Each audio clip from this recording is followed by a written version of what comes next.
truly African.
Hippie video, man.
Moto!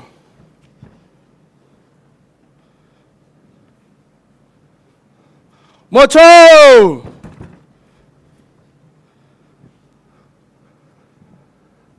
Moto! Moto!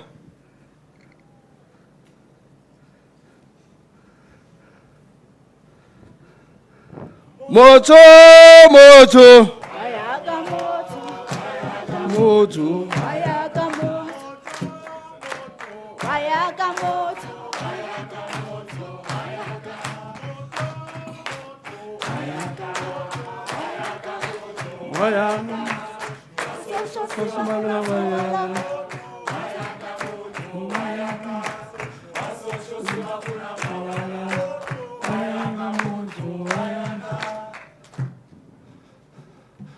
The fire that warms us, lights our creativity. Our power of invention is not only for survival, but to express ourselves.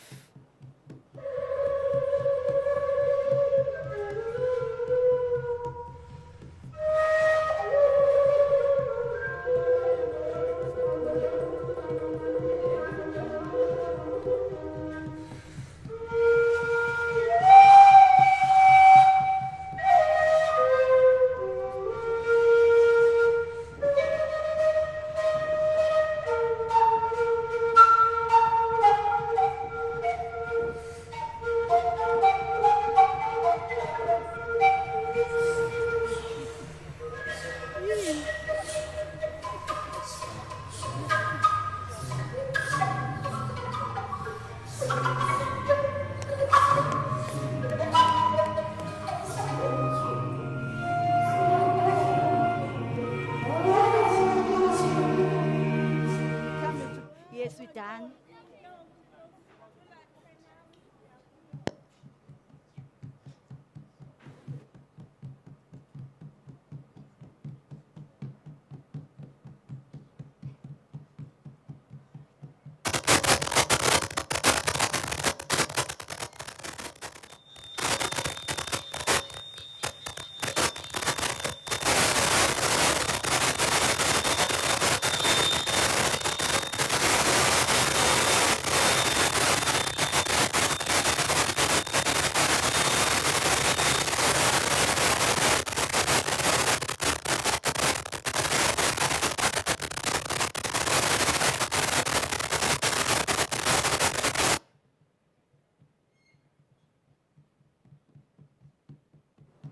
Humanity is at a crossroads.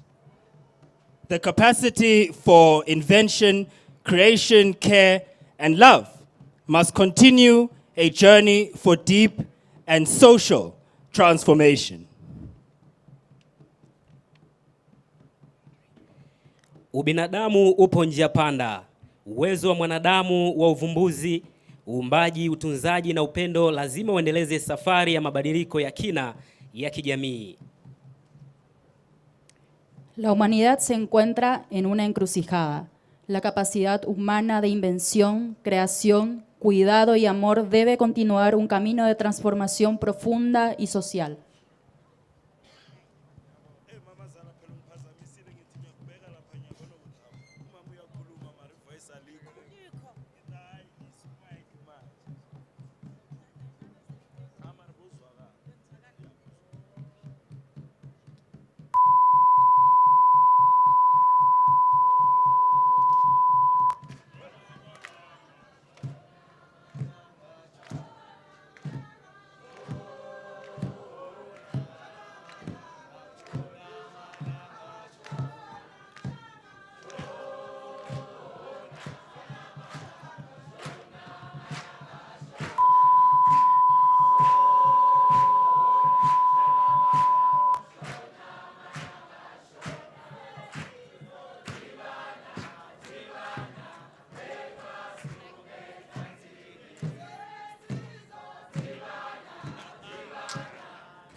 tatini.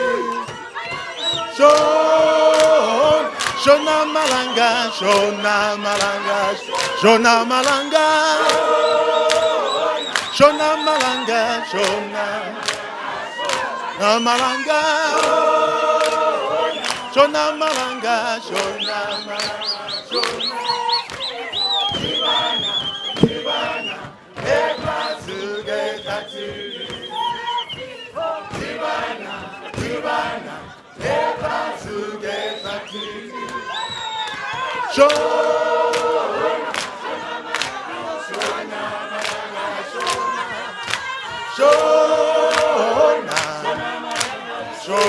malanga, shona malanga, shona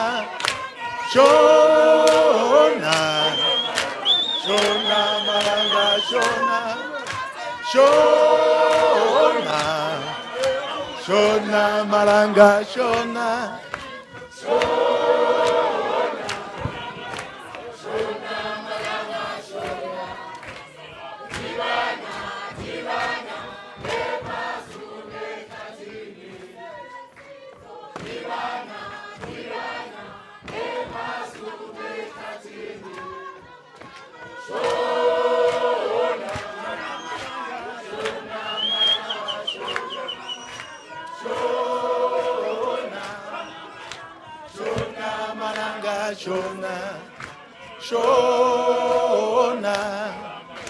Shona malanga, shona.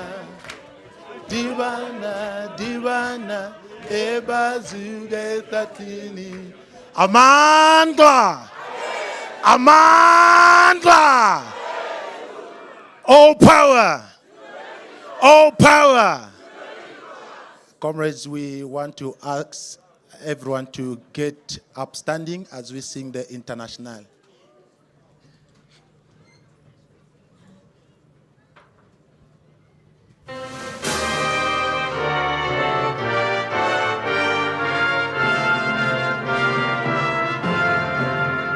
Arise, ye wakers from your slumber. Arise, ye prisoners of one. For reason in revolt not thundered, and the last in the age of Kant. Away with all your superstitions, serve the masses. Arise, arise. We'll change and forth the old tradition and span the dust to win their pride. So comrades, camaraderie, and the last fight let us face the internationally unites the human race. So comrades, camaraderie, and the last fight let us face the internationally unites the human race. No more deluded by reactions. On talents only will make war. The soldiers to take strike actions. They'll break ranks and fight no more. And if those cannibals keep trying to sacrifice us to their pride, they'll soon shall hear the bullets fly, who show their generals on our side. So comrades, camaraderie, and the last fight let us face the internationally unites the human race. So comrades, camaraderie, and the last fight let us face the internationally unites the human race. No Savior from on high delivers, no faith have we in Prince of Peace. Our own right-handed chance must shiver, chance of hatred, greed, and fear. The thieves who out with their boot and gave to all a happier load. Each at the fort might do their duty and will strike while the iron is hot. So comrades, camaraderie, and the last fight let us face the internationally unites the human race. So comrades, camaraderie, and the last fight let us face the internationally unites the human race. Amandla! Amandla! Over to the MC.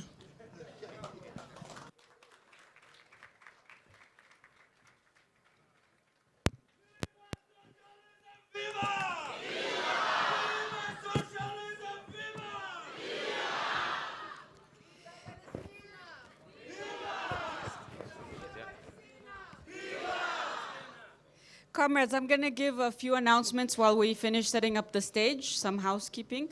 First of all, I wanted to introduce myself. My name is Stephanie, and I am part of the International People's Assembly. We are very excited to start our conference this morning, and I wanted to briefly apologize for some of our delays, but I think it was worth it. So very quickly, this conference is going to be interpreted into several languages. I trust that everybody has an interpretation device.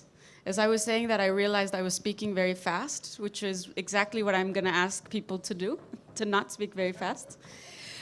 So you should have an interpretation device. If you don't, you can find them in the tent outside.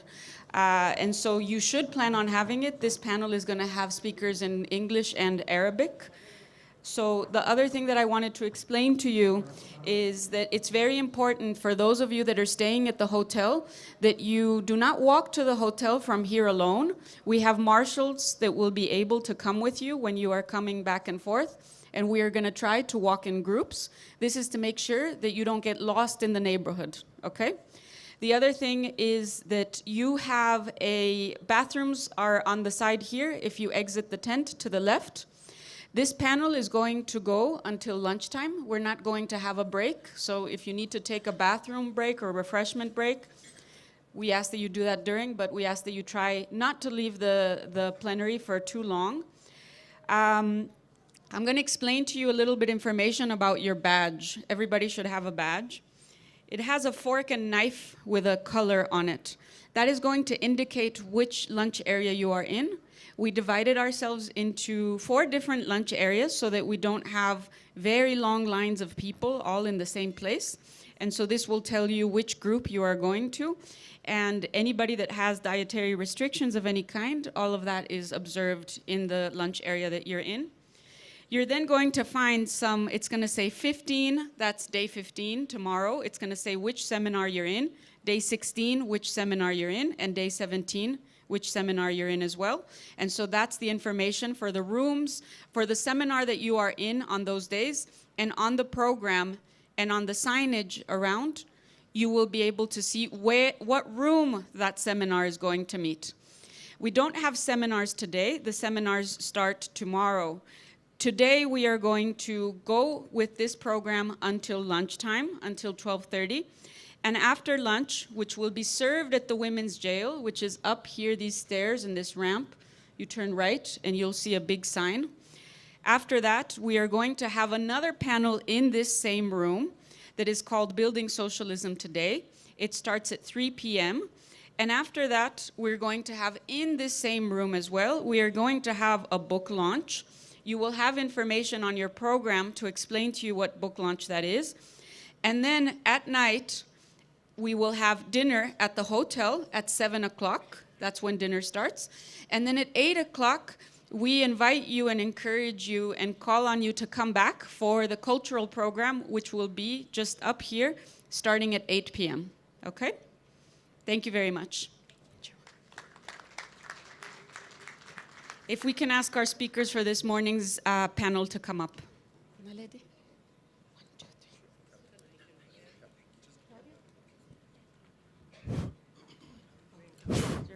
Mandla.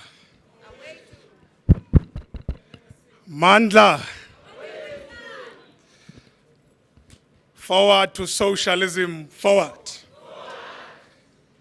Can we sing briefly as we are welcoming our guests to come to the stage? Amandla, Amandla, Amandla. There's a small song that I think you would all remember, but I'm particularly singing it because our comrades in India who are pursuing our struggle, progressive media house led by Comrade Prabir are arrested by Modi regime. The song is very easy. I'm not here to politic, I'm here to sing. Can you clap hands for me? I can sing. The song goes like, Babochiwe o Mandela, tubula, bulala nge aka. You remember that song? Babochiwe o Mandela, tubula, bulala. And in Eva, Babochiwe o Mandela, tubu la bulala nge. Babochiwe o Prabiri, tubu shukuma bulala nge. Iwe Mandela, tubu la bulala nge. Here comes Zolilwela, Iliswe, Lokoko. Here comes Zolilwela, Iliswe. Songa! Hey! Babochiwe o Prabiri, tubula, bulala, Amandla. Free Prabir, free Prabir.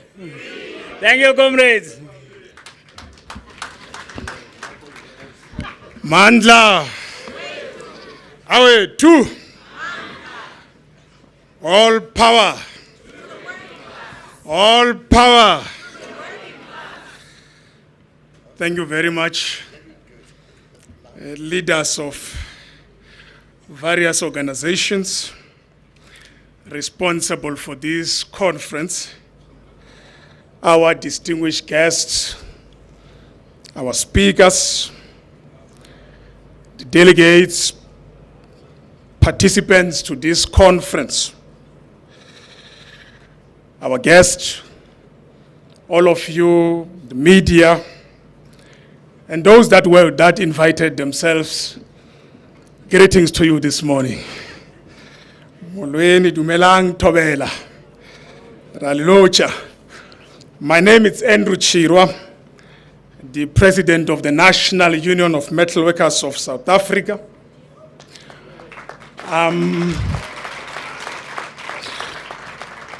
deeply humbled, honored this morning to open and welcome you to this important historic conference, the third Dilemmas of Humanity conference, taking place here in South Africa from today until the 18th of October. Allow me once more on behalf of the organizations responsible for this conference to warmly welcome each and every one of you to this conference. International People's Assembly, abahlali basemjondolo,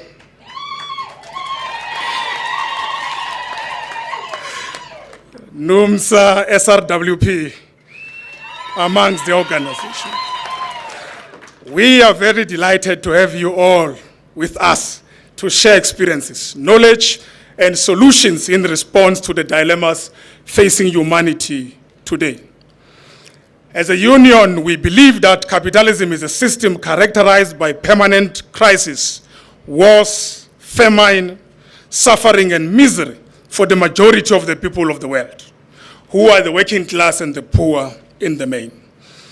The world capitalist system survives and thrives by exploiting nature, exploiting the working class, the poor, the rural farmers, and indigenous people. It extracts maximum value it does not pay for from the working class and the poor. In this conference, as we dissect the crisis of capitalism, or the crisis capitalism has unleashed on the world population and our earth, and plot how to overcome this crisis and build socialism. As we engage throughout this conference, we must bear in mind the crisis capitalism has unleashed on humanity as a whole. First, amongst others, the looming threat of a nuclear third world war as US imperialism and its Western NATO allies fast-track its looming war against China, its main and strategic rival, as we see in Ukraine today, in its quest for global domination. Secondly, the world is already experiencing permanent and irreversible ecological damage to all life system and our earth, as capitalist and imperialist exploitation of both nature and human beings pollutes our soil, our forest, our rivers, the lakes, the oceans, the sea, and human habitats, and warm the earth, leading to almost irreversible global warming. Thirdly, we live at a time of unprecedented and unimagined revolutions in science, technology, and method of production. These revolutions are powered by revolutions in communication technology, including the Internet of Things, artificial intelligence, deep learning, machine learning, amongst others, all which are revolutionizing not only production processes, but also human interaction and the place of human being on this earth. Today, no production process is immune from the new artificial intelligence-supported technologies, including farming, food processing, mining, all kinds of manufacturing, and so on.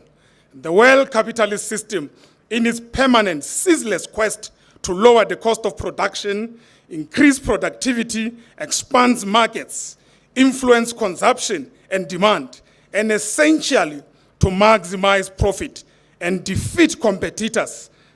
And defeat competitors has unleashed unprecedented revolution in science and technology, which now directly threatens human life and earth. Unless this is brought under the popular and democratic control and ownership through a world socialist revolution, we are all doomed. In conclusion, in this conference, we must also answer the question, as we grapple with the main topic of this conference, an objective. How do we wrestle control and ownership of everything good that human civilization and the world working class have produced through science and technology and advanced to create the only kind of social and economic system capable of putting humanity first before profit?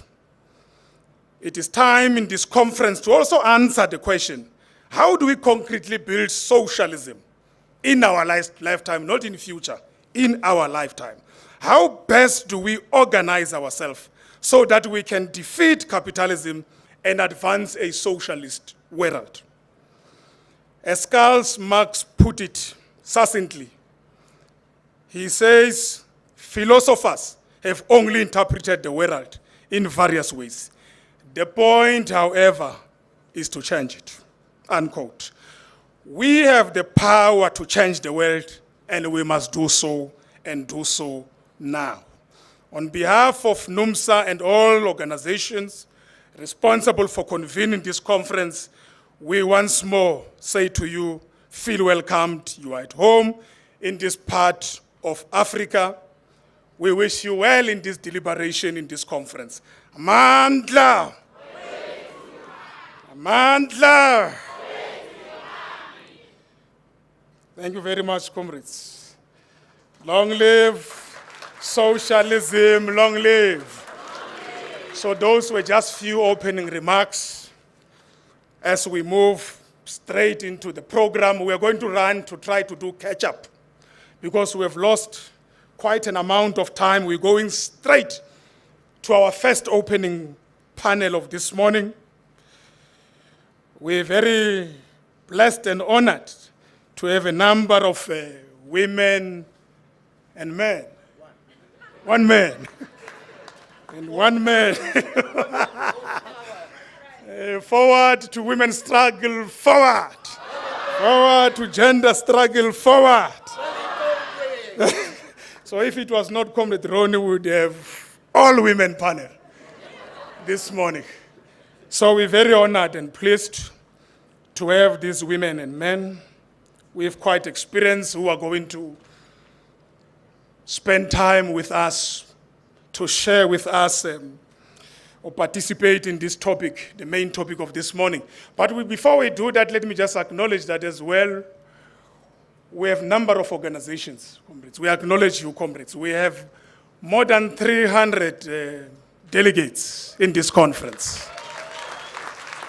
More than 300. We appreciate you, comrades. We appreciate you.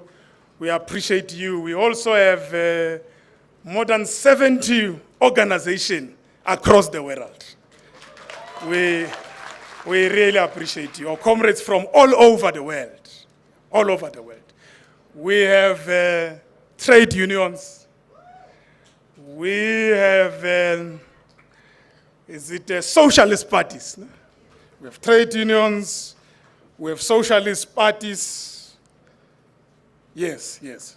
Trade unions, socialist parties. We appreciate you, comrades. All of you, we really appreciate you. And social movements as well, no? Which are very key.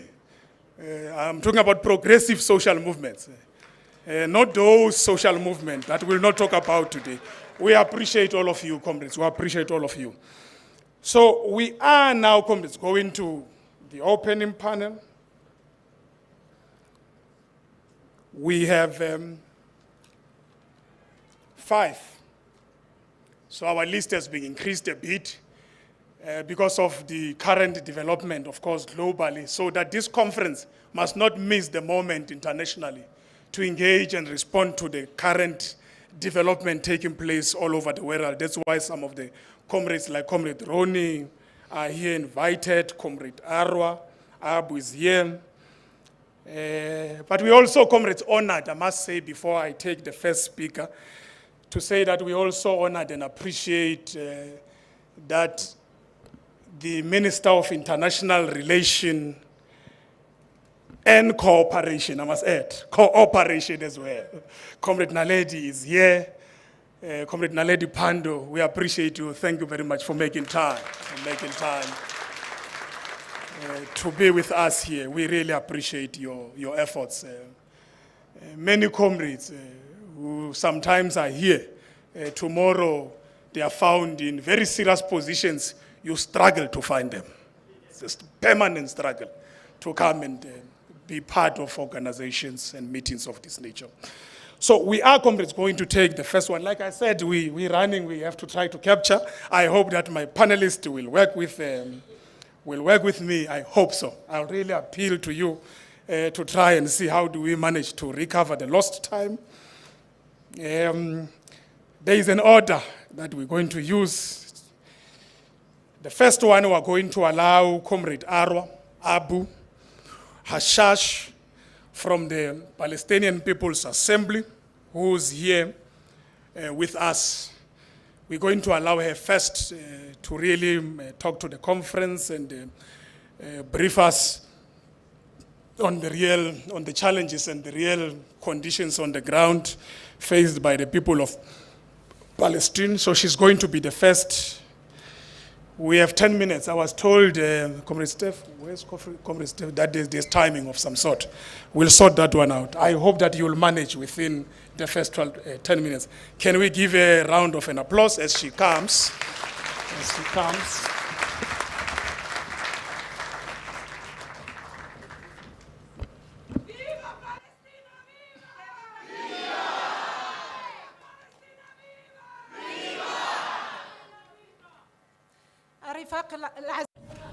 Dear comrades, allow me to speak on behalf of the Palestinian delegation that was supposed to be among us now, but was unable to attend because of the difficult circumstances and the suffocating siege that the Palestinian people is currently enduring, and the blockade of all the borders. And at this moment, while I address you, the besieged people of Gaza and Palestine are facing a genocide operation by the fascist Zionist occupation forces. For the 7th consecutive day, the Israeli war machine continues to commit brutal massacres against the Palestinians, resulting in the killing of children, women, youth, and the elderly. So far, more than 1,300 Palestinians were martyred, including approximately 500 children. So many families were martyred. There was a terrifying destruction of infrastructure, hospitals, schools, mosques, churches, government buildings, and media buildings. This has led to the displacement of over 850,000 people in Gaza from their homes, along with the suffocating siege and an attempt to starve over 2 million people in the region by cutting all food and medicines and fuel supplies, in addition to cutting water and electricity. Dear comrades, this genocide of the Palestinian people that is happening today is happening with absolute support from the imperialist powers of the world, on top of which there's the United States and some Western allied countries, which are trying in a terrible way to divert the essence of the Palestinian-Israeli conflict towards what is known now as terrorism, to what is called now as ISIS, and placing Hamas or the Palestinian people as a whole within what they call war on terror. In their deliberate effort to establish this scenario, these powers first aim to legitimize further killings and daily crimes committed by Israel. They seek to blind the world to the reality of the ongoing conflict and continue to ignore and evade the resolution of the Palestinian cause as a matter of national liberation. As we gather today, dear comrades, from all over the world, to discuss the crisis of the capitalist system in order to propose alternatives to overcome this system and formulate a socialist alternative, we are faced with one of the most fundamental tasks that require us to accurately identify the tools of this system. Therefore, the primary characterization of this Israeli occupation in our region, in the Arab and Maghreb region, as a fundamental tool of imperialism and an advanced military base that serves the interests of this occupation in the region and ensures its control and hegemony over it, is crucial to understanding the nature of the ongoing conflict in Palestine today. This is part of the battle of ideas that we have repeatedly emphasized in the process of our work in the humanity dilemmas.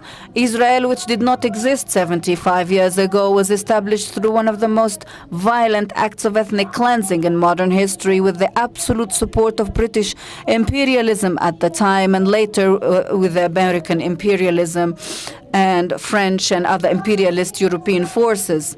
These imperialist countries put their hands over the wealth of our regions by supporting the establishment of the State of Israel and colonizing the Palestinian land and displacing its people. These imperial forces, with the United States at the forefront, have continued to support and justify the daily brutal aggression by the State of Israel against the Palestinians. This aggression includes land theft, killing innocent people, home demolitions, construction of illegal settlements, as well as the daily arrests, detentions, and daily humiliations of young people, women, and the elderly in Palestine. Israel, after seizing the majority of Palestine in 1948, and after displacing nearly 800,000 Palestinians, which is the majority of the population of the Palestine at the time, reoccupied the historical Palestine by capturing the West Bank and Gaza Strip in 1967. And since then, Israel has continuously violated all international agreements by building over 200 illegal settlements, each containing thousands of housing units, where more than 700,000 settlers now live. This settlement construction not only involves the seizure of thousands of acres of Palestinian land, depriving many Palestinians of their land and basic livelihoods, but also works to segregate Palestinian cities and towns from each other, hinder the movement and mobility of Palestinians between them, and undermine the possibility of establishing a contiguous state, even on the parts recognized by the entire world as the Palestinian territory. Israel continues to detain more than 5,000 Palestinians, including 1,264 arbitrary detentions without charge or trial, a practice prohibited by international law, including 170 children under the age of 16 and 30 women. More than 1,000 of these prisoners suffer from various health conditions, including 200 of them with chronic diseases, and they need surgeries and emergency care. This includes a failure to provide the necessary medication, denial of essential surgical procedures, and confinement in prisons, despite their need for medical care. Gaza, which Israel is subjecting to the most brutal genocide in history, using tons of explosives and internationally prohibited weapons such as white phosphorus, has been under a suffocating siege for over 16 years. During this siege and blockade, Israel has launched more than 6 bloody wars, resulting in thousands of human casualties, which makes Gaza today as an open prison for over 2 million Palestinians. Thousands of lives were lost, tens of thousands of injuries, so many families displaced and losing their houses, universities destroyed, mosques, churches were destroyed, which has led to a regular crisis of displacement for the Palestinians. Most of these are refugees driven away from their land during the Nakba of 1948. Today, there is an explicit attempt by the Israelis to forcibly displace the residents of Gaza, which they do not conceal but express openly in various television broadcasts. Faced with the consequences of this brutal colonization that the Palestinian people have endured for over 75 years, Western powers and imperialist and Zionist powers, as part of justifying their unwavering support, have propagated a multitude of falsehoods. This ranges from considering Palestinian land as a land without a people, attempting to depict the conflict between Palestinians and Israeli settlers as a religious struggle, and most recently as a war against terror. Today we face a fundamental task, which is to dismantle this Western narrative, imperialist narrative, and replace it with the true story of the Palestinian people, their legitimate struggle, and their resistance for their liberation and rights. Today we are also engaged in another battle, the battle of emotions, which we have always emphasized in our work in IPA. In this battle, imperial forces seek to strip humanity, including the Palestinian people, of their belief in the feasibility and potential of resistance, and instead spread the discourse based on frustration and defeat. What happened on October 7th is an integral part of the Palestinian people's struggle over the past 75 years. It is a just right that is protected by all human and international laws. Any attempt to portray what happened as an attack on terrorism is a cover-up for the terrorism of the occupying state and an attempt to legitimize it. Comrades, the Palestinian people today is in dire need of the widest possible solidarity from all free peoples. This call for solidarity is not made from a position of humanitarian or symbolic solidarity, but is an integral part of our shared struggle.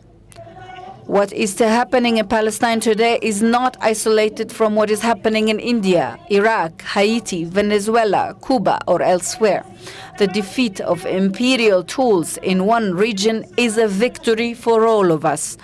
Dear comrades, it's true that the Israeli allow me to thank all the social movements that are taking place today in solidarity with the Palestinian people, and I extend my thanks to IPA, which has always embraced the cause of Palestine. Dear comrades, it's true that the Israeli killing machine continues to take Palestinian lives now, but we believe that this will only strengthen our determination to continue the resistance. And allow me now to conclude with a quote from the Palestinian communist poet Mu'in Bseisu: "Yes, we might die, but we will uproot death from our land." Victory to the resistance, liberty and freedom to Palestine.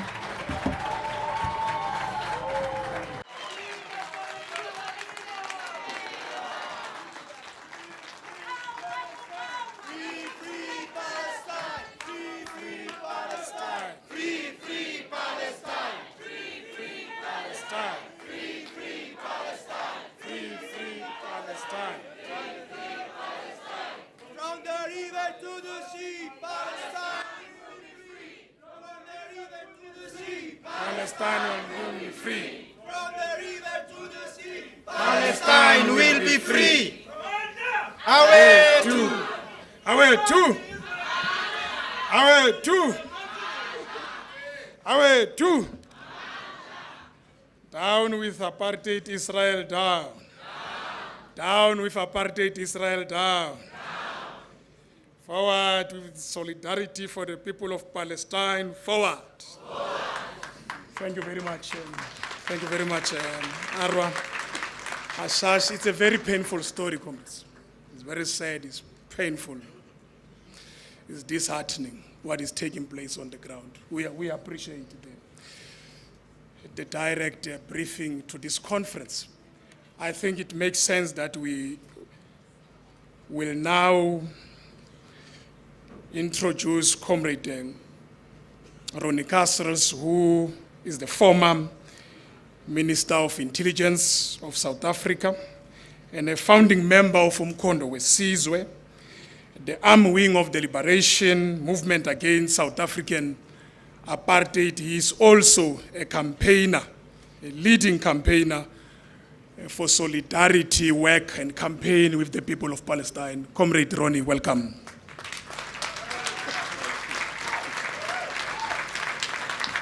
Pambili, Palestine, Pambili. Pambili, Palestine, Pambili. Dumelang, Sanibunani, Salam Alaikum. Greetings, comrades. You empower us. And we say to our dear sister, you are not alone. Palestine is not alone.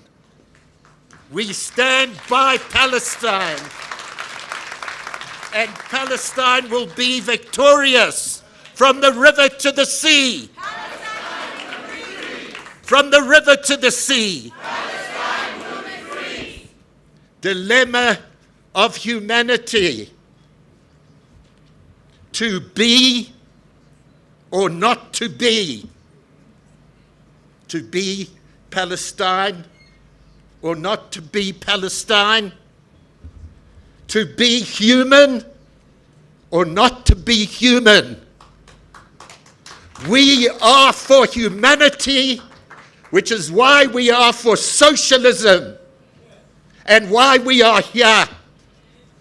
Dilemmas of humanity. at an inflection point. Which way? To be slaves or to be free? And Palestine is at the center of the struggle. It's at the center, as people have been saying for so many years, and there are many centers, many, and we represent them all in our struggles. And our sister has put it squarely to us. But my dear, we have seen already yesterday 1 million in the streets of the world. And we will see the millions grow to tens of millions, north, south, east, and west, from where we all come. And let me remind ourselves of the great warrior Spartacus, the slave who would not live a slave and had the right to resist and rose up against the Romans. And in battle, those warrior slaves were smitten and dying on the battlefield. And the Romans were looking for Spartacus. Where is Spartacus? And a Saracen warrior said, I am Spartacus. Where is Spartacus? And a Philistine slave warrior said, I am Spartacus. And by God, a Hebrew warrior slave said, I am Spartacus. We are all Gaza. We are all West Bank. We are all 1948 Palestine. We are the refugees in the camps. We are Palestine, and we stand with Palestine. And we will not allow, we will do everything we can to stop the Gaza open-air concentration camp. We say it to you, Israeli Zionists and your supporters, your Americans and whatever. We will not allow that open-air concentration camp in Gaza or the West Bank or the refugee camps to become extermination camps. That is to do or die.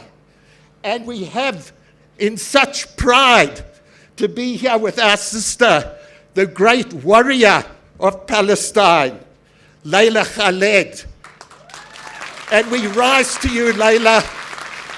We rise to you as we did with Naledi Pandor's father, who was a mentor of mine, in exile, a leader of our Communist Party then, and of the ANC. And I was saying to our minister, our brave foreign minister, who was a child at the time, Comrade Naledi, I knew you as that little girl in exile. I'm now the Madala, and you're still a little girl with fire and strength. And I said to her, Comrade Naledi, when Leila Khaled stood up and delivered a blow back in 1970 or so, we had, Leila, a solidarity meeting in Red Lion Square in London. And her father was speaking and praising you because we recognized, comrades, in the Palestinians what we were, what we came from, our dispossession, our right and humanity's right to stand up and resist, to resist that oppression, that slavery. And in international law, you have the right to rise up against occupation. Remind America, remind the United Nations, the mealy-mouthed United Nations, which America has undermined. But comrades, in my 10 minutes now, Comrade Chair, Comrade Andrew, all praise to the organizers who have brought us together. All praise to your union for what you have done. Comrade VJ, Comrade Tings and others, all praise to the International, the Tricontinental, and what you are doing, and what we called upon to do, comrades, what you have called on us to do. And we're already doing, but we have to multiply, not by tens of the million yesterday, not by 20, by 100, by 1,000, throughout this Mother Earth that we want to preserve, because what the Palestinians are facing is what corporate America, the EU, the warmongers, those who want to steal the planet, those who plunder, those, Biden to Sunak to the EU hypocrites who want to see the Palestinians done for once and for all, because they've stood against what Herzl said and promised to the West back when Zionism, a political doctrine, was founded at the end of the 19th century. Recognize us, recognize our Zionism, because what we will deliver for you is an iron wall against Asian barbarism. That's what we know and understand the context of. And that's why we will defeat them. And let me come to my end, Comrade Chair. We see the way they are crumbling. They gave a full-on green light. Biden, Blinken, Austin, who came and embraced that fascist monster Netanyahu, didn't mention the Palestinians, gave the green light for the absolute eradication of Gaza.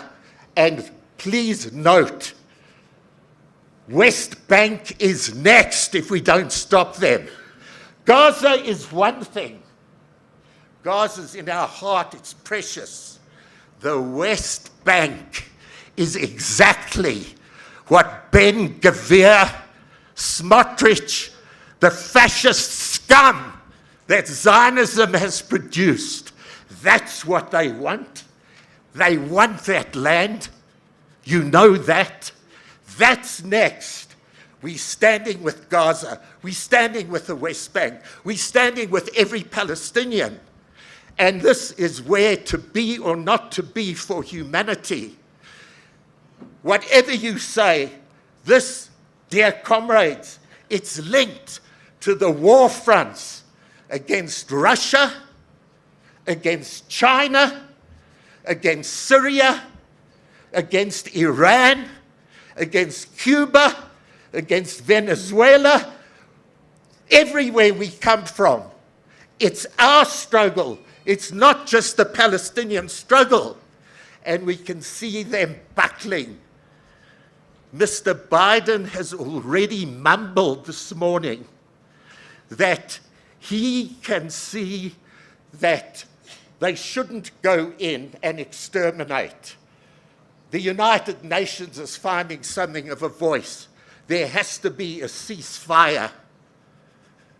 They cannot fight on all those fronts. The US with all its might, Israel with its nuclear hardware, they cannot fight on all those fronts. So let me end, Comrade Chair. We are the many and they are the few.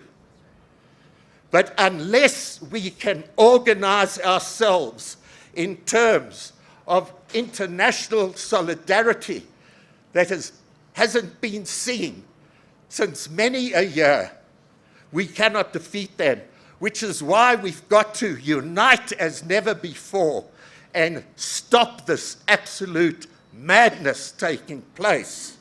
So let me end by giving you a historic reminder, comrades. I want us to go back to the 1930s, Comrade Andrew, Comrade Irvin, and younger people than you, when the fascist monster was rising to threaten the world.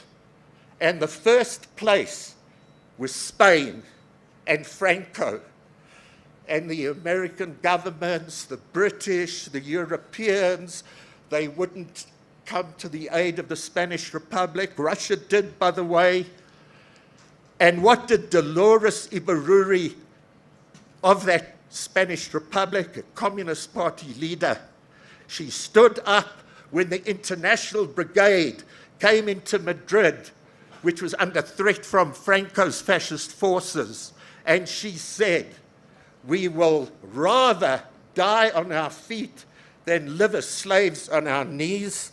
And she raised the cry, "No pasarán, no pasarán," in Spanish. They shall not pass. Fascism shall not pass. It reverberated around the planet. No pasarán. And what we are saying today, what we say today is Lanya Muru. Lanya Muru. We discussed this yesterday. What can we say in Arabic? What can we say for Gaza and the West Bank, the refugee camps, the 1948 Palestinians, the Palestinians of the diaspora, and all of us in terms of no pasarán? We say Lanya Muru. We say this to our comrades and our brothers and sisters and the children of Gaza and of Palestine everywhere. We are saying to America, we are saying to Israel, Zionism, we say it with Jewish anti-Zionists around the world, and even from within Israel, because we mourn the deaths of everybody. And we are saying, no further, no further. Lanya Muru. Let us take our message, comrades. We have on our agenda, Comrade Andrew, a huge task ahead to stand by Palestine, to prevent the extermination of the Palestinians, to protect our own future and that of our children. And that is what I would like to say today. We represent the boycott, divestment, and sanctions movement, which is powerful, called by the Palestinian civil society, in emulation of how, comrades of South Africa, we helped free South Africa from apartheid, by the isolation of apartheid through the anti-apartheid movement and BDS, Comrade Naledi. Comrade Naledi, we are well aware of your position. We are well aware of our government and our ministers' position, even in Africa, where she has to battle to get African states to say, Lanya Muru, that we won't allow these things to happen, and at the United Nations. Comrade Naledi, we're so looking forward to hearing from you, and we will support you. And in South Africa, Comrade Andrew, we must demand that our government kicks the Israeli ambassador out of our country. He sullies our country. We must raise the flags of Palestine in every one of our villages and towns and metros. We must fill our streets. We must follow through with BDS, and we set an example to the rest of the world, because the Palestinians and the rest of the world on issues of apartheid, they look to South Africa. That's our task, comrades. Please take this back to your beloved people and tell them that we are all Gaza, we are all Palestinians. Pambili, Palestine, Pambili. Siyabonga kakhulu, comrades.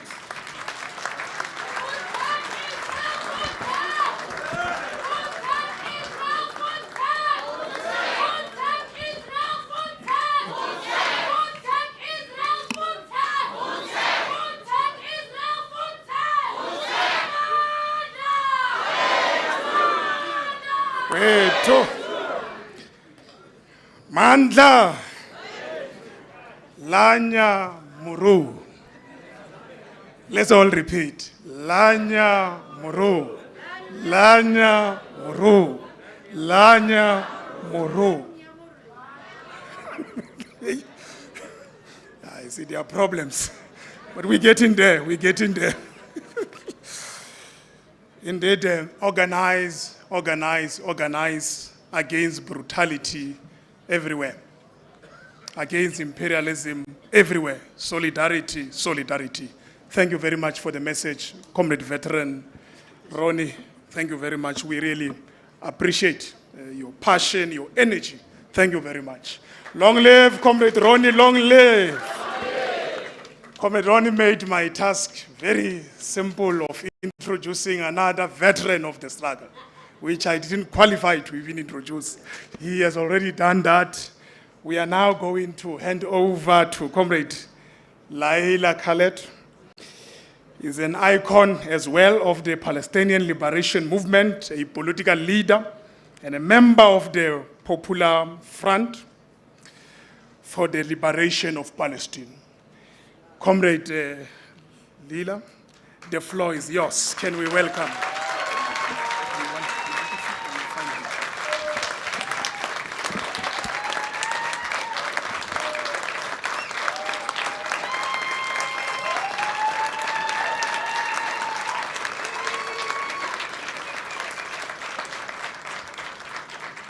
Amandla!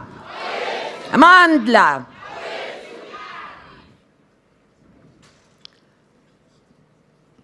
I'm here to tell you the truth, the Palestinian truth. But before that, I'm here, as I told Nelson Mandela and all comrades, this is my second homeland. Where there is freedom, it's our homeland. Now, our homeland is under attack. Since 100 years ago, I still say the slogan of South Africa. Mandela declared a long time ago, when he was struggling against apartheid, he said, "We are not complete freedom unless Palestine is free." Let's call for Nelson Mandela.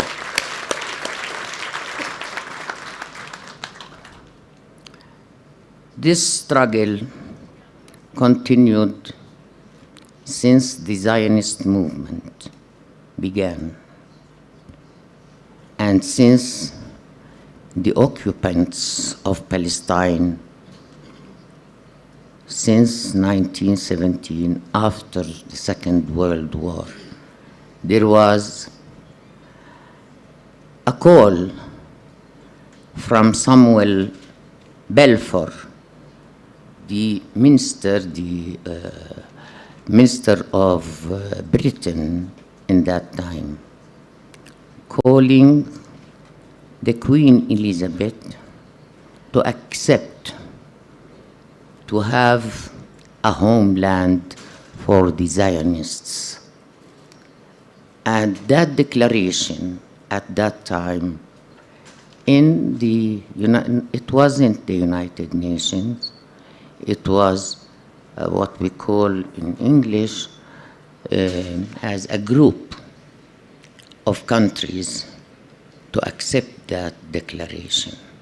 From that time, we live in a bitter life, a state to be established on our people. For our people, it meant death to the Palestinians and life for Zionism. This is the roots of terrorism in the world. To occupy, to steal a land, a homeland for a people who were and still called Palestinians. Still, the Zionists are practicing their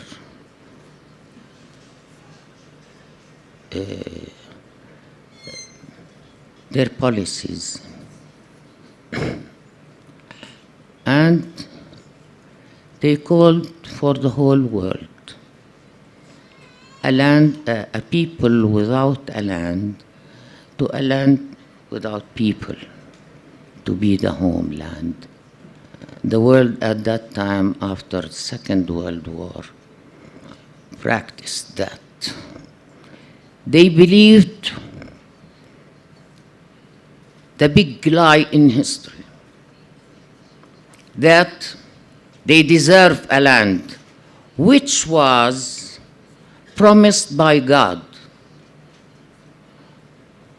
I knew that they don't know God, and God is not having real estate to give those people and that people. But they practiced it.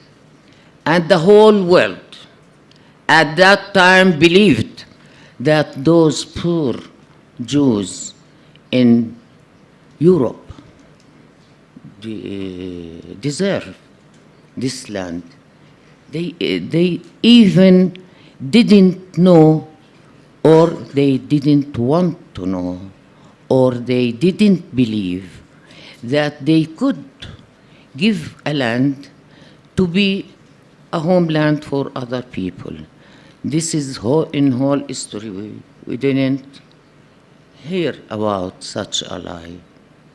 Until now, part of the world, the imperialists, the colonialists, the capitalists, they are still practicing this lie on our land in Palestine. And here, I'll tell you from that moment that our people did not accept this. They were faced by the Zionist militia groups, Haganah, Stern, and all these groups who fought with the help of the British, who were having, according to the Second World War, the mandate over Palestine. But they came to promote the Zionist vision towards this land, and they made it in 1948. I'm not going to have a lecture about history, but I'm going to focus on the roots of this catastrophe that happened to the Palestinian people. We never stopped struggling, and all the time we were besieged as a people, in camps, in exile. And those camps are the target of the Zionists, to delete them like we delete something on a computer.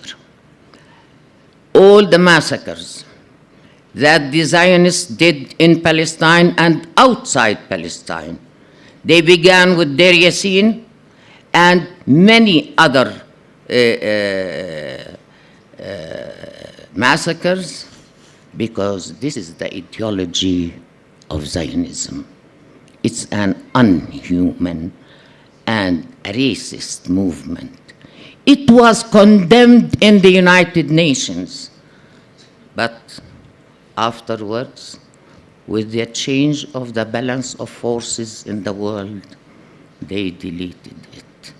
And that was the only resolution that was deleted.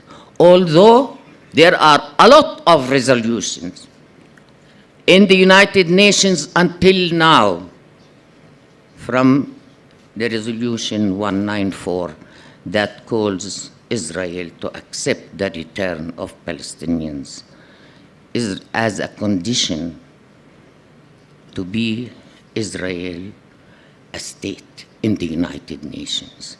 Look how cruel What did the United Nations to us at that time? Israel was recognized as state, and the Palestinians are still refugees. I'm one of them.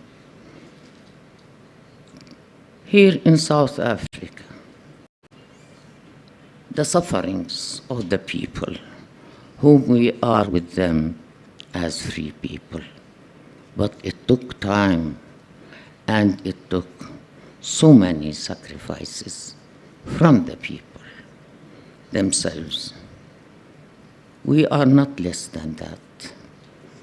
We are a people of strength, of will, of dignity, of humanity. We are defending humanity in Palestine. And this makes me call the conference to focus on this, because if Palestine until now is occupied, there is no peace in the world. Only if we become free. And we all together can be free. Palestine is not only for the Palestinians, it's a human cause. The conference is speaking about the problems of humanity. This is what we call that it's the reflection of what you think now about it. If you speak about poverty, Palestine is an example. If you speak about wars, Palestine is the example. If you speak about imperialism, we are the people who are now facing imperialism. We are the people who will make peace for the whole world if we become free. Without that, don't ever think that the water will be free for you, for the whole world. Because the Zionists now cut the water for 2 million and more in Gaza. Gaza now is the base for humanity, although we are still defending our humanity. With our children killed, our women are killed there, with bombarding their houses over their places where they live. And they want, as Netanyahu said, for Biden, we are obliged to go with the army to go in Gaza. But I remind you for what Rabin said one day, I hope I can get up in the morning to find Gaza swallowed by the sea. Imagine how the world look at these people. Now, Netanyahu also said that we are going in, but we know that we are going to sacrifice with some soldiers. He did not learn the lesson. The only way for the imperialists, the Zionists, the colonialists, the oppressors of the people, whoever they are, the only way is to use force against them, to use armed struggle against them. With this, and to hit them on the heads, always. In America, in Europe, in everywhere. I call all the people of the world, where there is injustice, you have to struggle. You struggle with all means. We believe in that. But for occupants, they don't need except our guns and our blood. We are proud that Palestine, now Gaza is without water. Our children, our women, they are watering it with their blood. This is very hideous to us. This is very sad for a people who is an open prison in Gaza and in the West Bank and in exile. Now, until we are still in exile and we cannot go back because there is Zionism in Palestine. Not only Israelis, not only Jews. We are not against Jews. A friend of mine, where we were living in Haifa, I used to play with Tamara. I called Tamara many times through media. Tamara, where are you? When my mother said, we have to leave after Deir Yassin massacre, and I asked her, is Tamara coming with us? She said, no. I said, why? She said, she wants to stay. I said, okay, I want to stay. I will lose Tamara, and until now can make peace together, but not with the occupants. Once, Felicia Langer wanted to talk to me. I know her name. She was a lawyer. She defended our prisoners, especially the women. I met her, but I didn't know her. And she said, look, Leila, that was in an international conference about women. She told me, Leila, I was hearing her. Her language is different, her dialect. And the man who was with her, he told me, you don't know Felicia Langer? I said, yes. He said, here she is. I told her, I made like this with my hands because I shook hands with her. And the man said, why did you do that? I said, look, Felicia, when you leave my house, you are occupying my house, and I'm allowed to go my house. We talk together. Unless that, we'll meet again in the field, on the ground. And she said, by fighting? I said, yes, because you are killing my people. I'm telling this to show that every Palestinian, wherever he is or she is, have the same story. Even those who are still living in Palestine in 1948, they suffered a lot. They were under any military law for 10 years. To be acknowledged from the state of Israel that they are not citizens, but they are people staying on our land. Imagine 1.5 million Palestinians. They have only to stay there, even though they gave them an Israeli passport. But still, they are not considered as civilians. And all the governments of Israel always speak about them as demographic bomb. Can you imagine what does that mean? That we are bombs living on our land.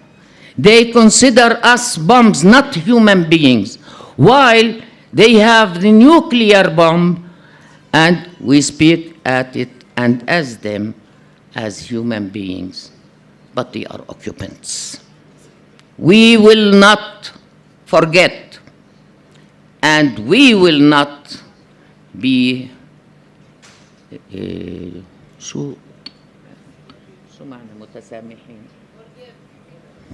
We will not forgive until Palestine is free. Now let me, the message that I will tell you about to spread the news and the ideas. As Lenin said, what shall we do?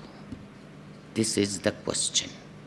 And this question must be answered according to the facts, according to the balance of forces in this world, according to the sufferings of peoples who are still living under oppression. And this will condense your mission, humanity, and problems. This is a problem for all humanity. And when people suffer, fight, organize themselves, I think we will be victorious. And this question, I will try to give some ideas. It's not enough to go to the streets. It is appreciated highly by us. And this is one of the peaceful means to use. We use peaceful tools also. When we call for BDS, we learned that from South Africa. And we still say Durban is the capital of BDS. But I say South Africa is all BDS. I know it, I know it. But we use also some other means. But it is not the mainstream for liberation. It's not the mainstream for freedom. The mainstream for people is to go to arms, always, wherever there is oppression. This oppression is facing people with killing people. If they go to demonstrations, they kill them. The peasants, the workers, everywhere in the world. So we have to use new ones according to the attack on us. Look what happened. The United States came to the Middle East, as they say. They are not coming to help the oppressed. They are coming to pressure us and to pressure Israel to go on with her attack on us. When people rise, the occupants begin to shiver.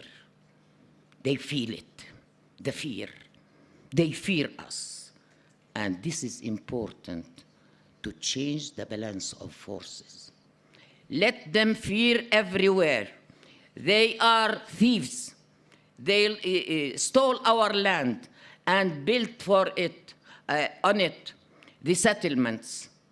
Israel is a state of settlements.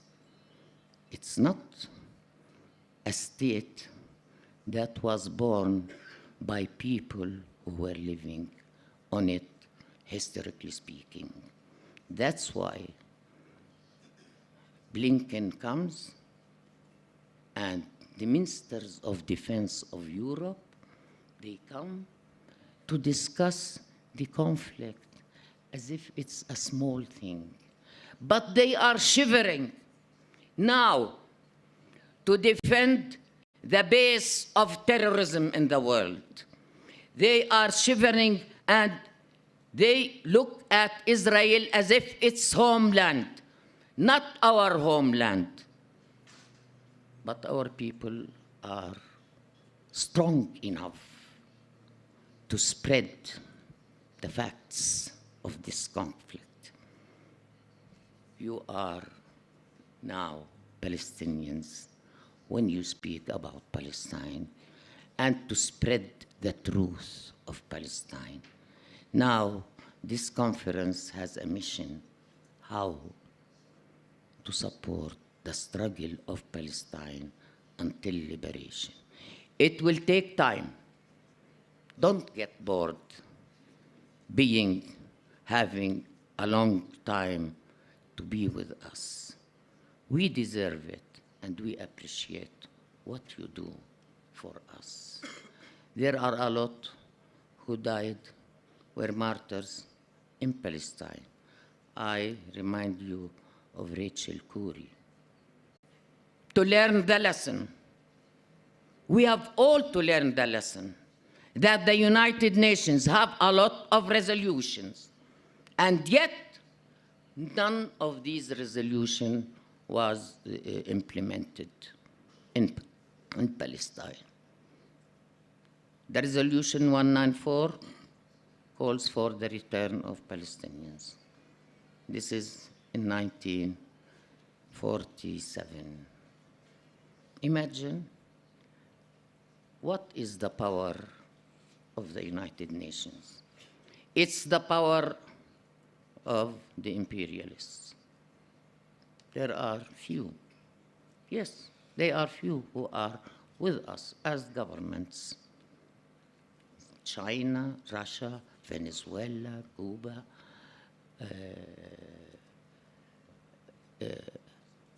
other countries, but still no resolution is implemented. It's the power of the oppressors, the capitalists, the imperialists, and the Zionists. You know, the Zionist is a strong movement. But it doesn't mean they speak about democracy. They want, they defend human rights. Human rights in America, when it crosses the ocean, it's something else. In Iraq, in Afghanistan, in Vietnam, in South Africa, in every country of the world, they speak about human rights as if they are the defenders. They are the violators of human rights everywhere in this world. We have to stop them. We stop them in our countries. We stop them when we mobilize our peoples in the world to show them the truth. I thank you very much.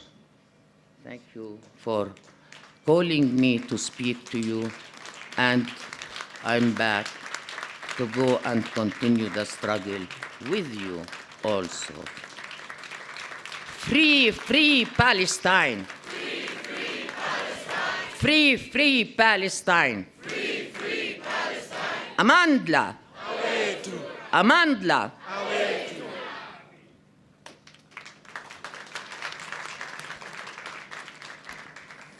Thank you very much, Comrade Veteran Leila. Still very radical as ever before. I see comrades were quite worried. Very radical as ever before. There is no formula to fight against oppression. There is no formula to fight against exploitation and discrimination and imperialism. That's what she says. We fight whatever means we can use to fight to defend ourselves. We really appreciate it, veteran. Thank you very much for your time as well. We will now move to the Minister, Comrade Naledi Pandosh. She's hopefully going to help us to appreciate the international landscape and the international developments and key developments internationally of the moment, and how probably South African government is responding to such. So we really appreciate Comrade Naledi. Maybe just to say as you stand up, so that for comrades who don't know Comrade Naledi, she's now a minister, as I said, of international relations and cooperation, but previously she served as a member of parliament, Minister of Education, Home Affairs, among other key responsibilities, Minister You are welcome.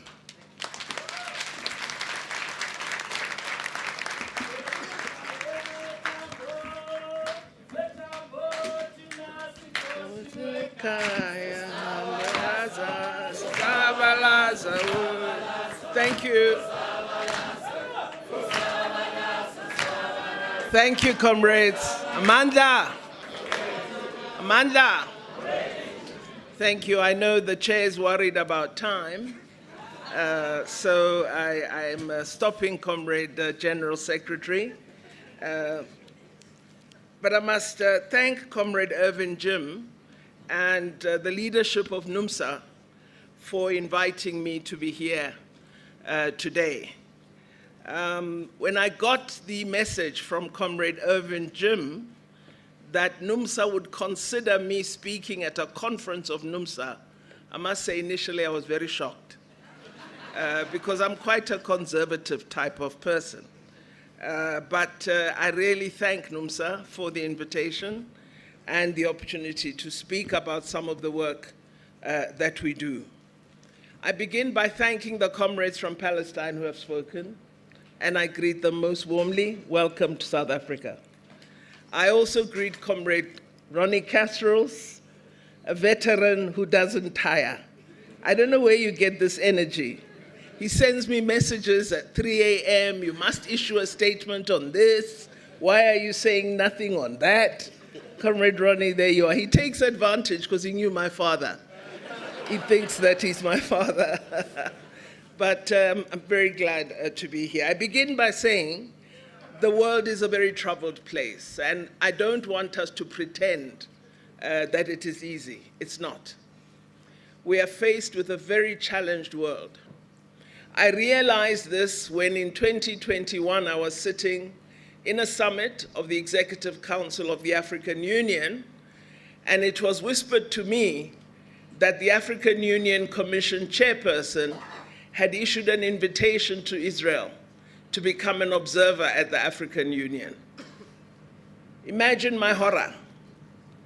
I decided at that moment that I would raise my arm and would propose that this decision be rescinded.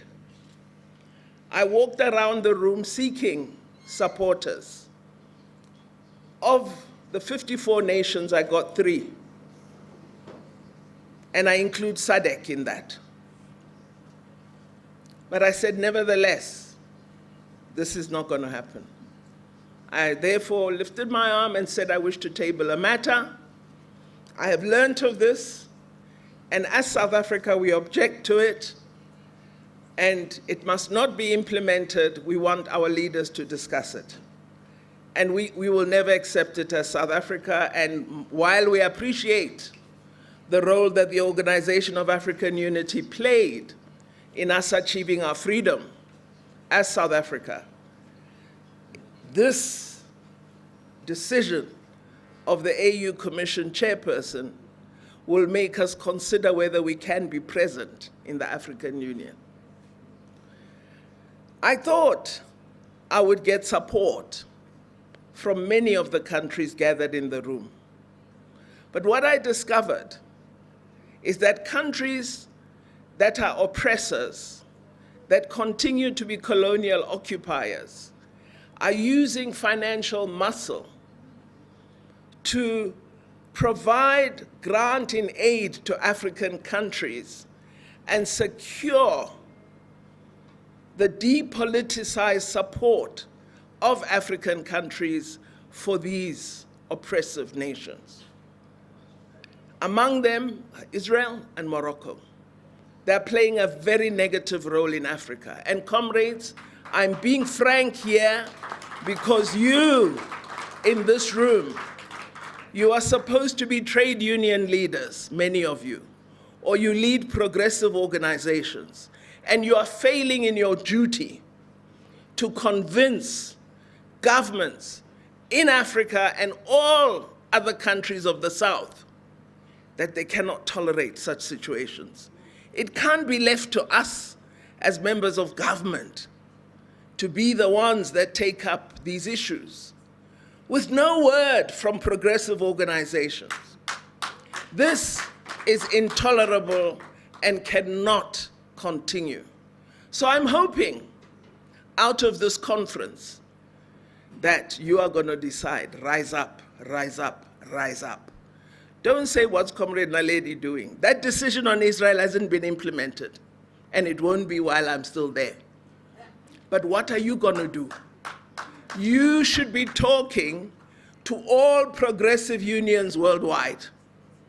The unions in the United States of America, weak or strong, should be making it clear to President Biden they don't appreciate his statement, which has led to the slaughter we are seeing today.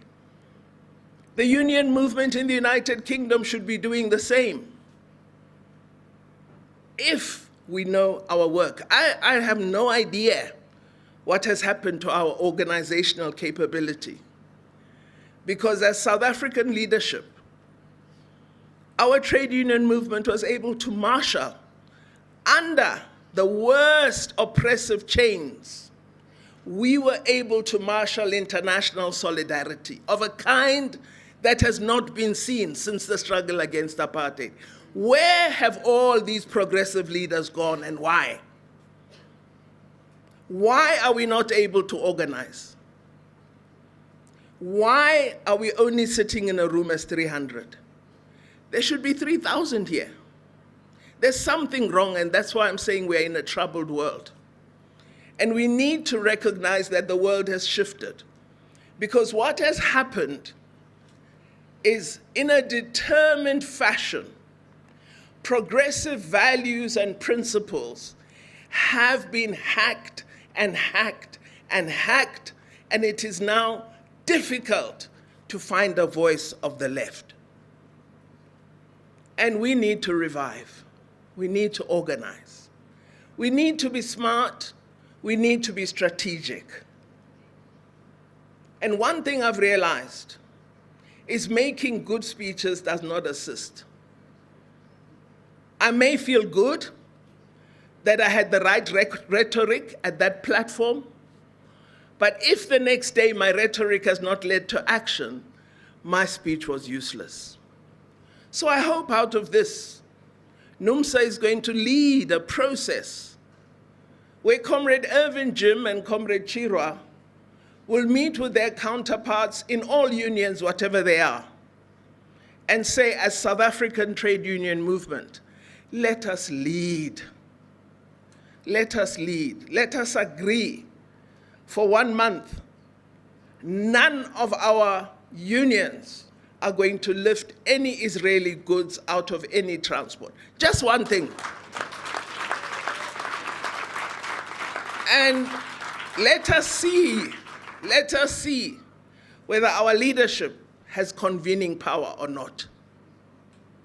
This week coming, a number of proposed resolutions are going to come before the United Nations.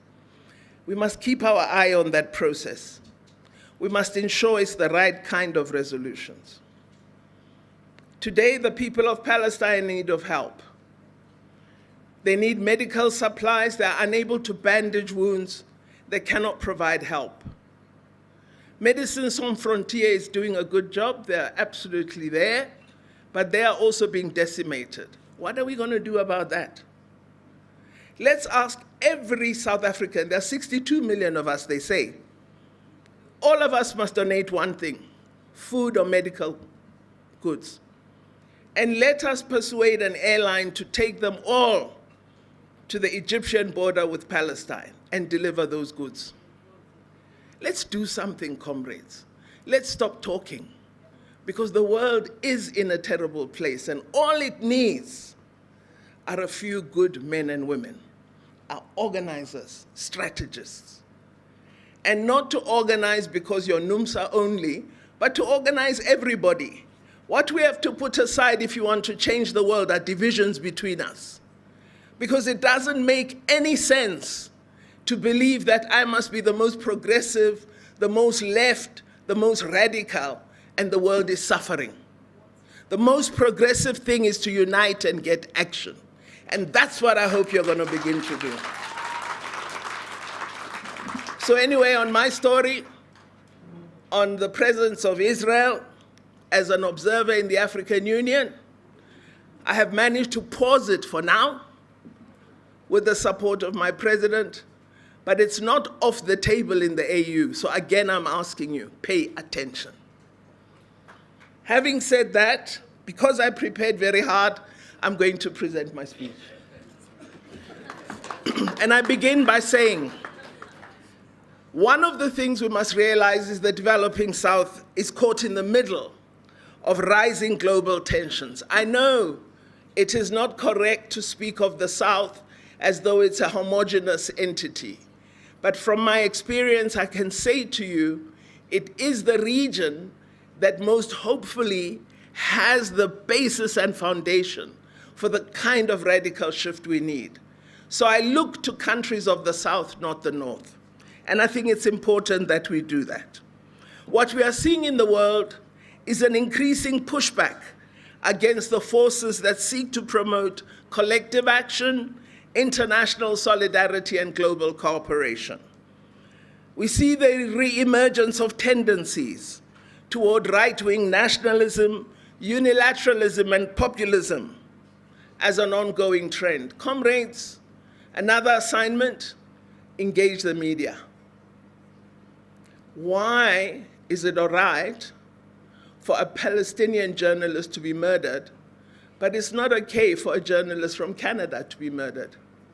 What kind of value system is that? We've been silent about Shireen Abu Akleh. She was murdered before our eyes. The media today, since the period of the embeddedness of Iraq, totally without objectivity, except Al Jazeera. That's the only one. The rest, I'm sorry. But you need to be active proponents of an objective media that informs, that is balanced, and that tells the truth. Not a media that lies and tells you a quarter of the story.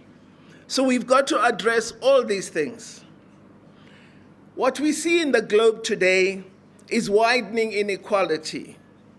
And we know that the economy of the globe continues to deliver inequitable and unjust outcomes.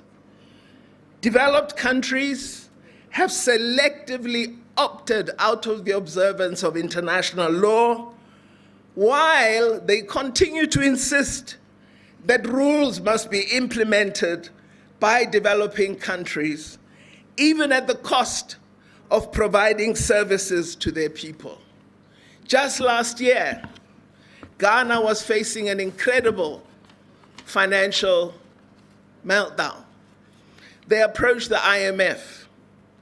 And this year, the IMF has suddenly reported that Ghana is going to see amazing growth after they received loans from the IMF. But nobody is examining, do the children of Ghana have classrooms? Do they have teachers in those classrooms? Are they able to go to hospital and get treatment? Are the people of Ghana getting housing? Because the first target of IMF loans is public services. So it's important that we look not just at what support is provided, but at the quid pro quos that governments have to make in order to have access to that funding. Developed countries have certainly not met their commitments to the developing world and are consistently shifting responsibility to us in the global south. You must address climate change. You must stop using coal. You must reduce emissions. You must do A, B, and C. We've developed, they had thousands of years to develop, and in a short space of time, we must arrest our development and respond to their demands. I'm not saying coal is what we should use. I'm not saying we shouldn't reduce emission. Don't misunderstand me. But I'm saying the kinds of demands being made on developing countries without appropriate resource responses are actually demands that are unconscionable. So what this has led to is it's become increasingly difficult to pursue sustainable development goals. We saw this year that the Secretary General of the United Nations has indicated that far from moving in a positive fashion, the world is actually going backwards. We now have more poverty, more inequity, more joblessness. So the fundamental crises of our time call for international responses, in our view. If we accept that the world is increasingly more fragmented, it provides an opportunity for those concerned with economic justice, yourselves, to work toward creating a genuinely progressive alternative. Progressive forces around the world need to push for multipolarity and a strengthened, fairer, and more inclusive multilateralism by exerting more influence on global debates. We should not be silent. We should be having loud views. We need to make our economies work for the common good, and we need to take all the measures necessary to protect our planet. We believe that what is needed is a different kind of multilateral architecture, which is more suited to today's challenges of the world. In our own view, Comrade Rony, despite its inadequacies, it is our belief that the United Nations must remain the primary locus for political, security, and development decision-making, as it remains the most representative global body, despite its shortcomings. We believe a complete overhaul of the UN system is needed so that the UN Security Council is democratized and reflects the current balance of forces in the global system. It's unacceptable, 8 decades nearly after its creation, 5 nations still wield disproportionate decision-making power in the Security Council, and those 5 number among the most problematic countries in the world, the causes of many of the problems I referred to today. So the overhaul of the UN system should include enforcement of decisions taken by what we hope will be a democratized UN Security Council. We also believe we should no longer accept a situation where countless UN resolutions are passed by the vast majority in the UN General Assembly, but are merely ignored. We've had repeated calls, as Comrade Khaled has said, from UN member states for Israel to withdraw from the occupied territories to the 1967 borders. These decisions have been ignored, and instead, we have witnessed the burgeoning expansion of illegal settlements on Palestinian land, growing oppression of the Palestinian people, gross violation of their human rights, and the Gaza Strip being turned into an open-air prison, regularly denied electricity, water, and fuel. The current denial is security. Despite the fact that the root cause of this conflict is illegal occupation, we have heard a tirade of criticism of Palestinians from Western powers and unflinching support for the occupying power, despite the fact that I've been called all kinds of names because I refused to call Russia an occupying power of Ukraine. I have always objected to double standards. These type of double standards are the result of a global system which is skewed in favor of the powerful, to the detriment of those fighting for their rights and self-determination. I repeat, it is imperative that social movements raise their voices in solidarity with the Palestinian people, particularly given the notably biased media coverage of the current violence. Within the United Nations, we have seen almost unanimous support among member states for ending the illegal economic blockade of Cuba, which is now entering its 61st year. Yet, the Cuban people continue to be denied access to life-saving medicines, essential goods, and the right to trade as any other sovereign nation. These are injustices that once more need to be taken up by the Global South and progressive forces worldwide to create a groundswell of popular support for the Cuban people, as well as the people of Palestine and all oppressed people all over the world. In South Africa, as the South African Department of International Relations and Cooperation, we wanted to provide support to the people of Cuba after they sent an appeal to us. When our opposition parties got hold of our intention, they, through an organization called AfriForum, took us to court. And the court ruled that I must use that money for poor people in South Africa and not provide anything to the people of Cuba. Of course, I'm appealing that decision, but here's my troubling point. The progressive forces of South Africa have never spoken up in support of my fight in court. And AfriForum is decimating all the progressive gains we have made in South Africa, including affirmative action, and we are allowing it to happen while we live. We are also articulating calls that we should overhaul the current global financial and trade architecture, and much of the world is joining us in this call. We believe we need a fundamental reset of the Bretton Woods institutions, including the IMF, the World Bank, and the World Trade Organization. Multilateral development finance institutions need to be redesigned to respond to the challenges we are confronted with and to assist countries to meet the sustainable development goals. They must help us respond effectively to public health emergencies and to mitigate climate change. The IMF needs to be repurposed and should provide counter-cyclical lending in times of debt distress, enable debt restructuring and relief, and provide liquidity to all countries that require it.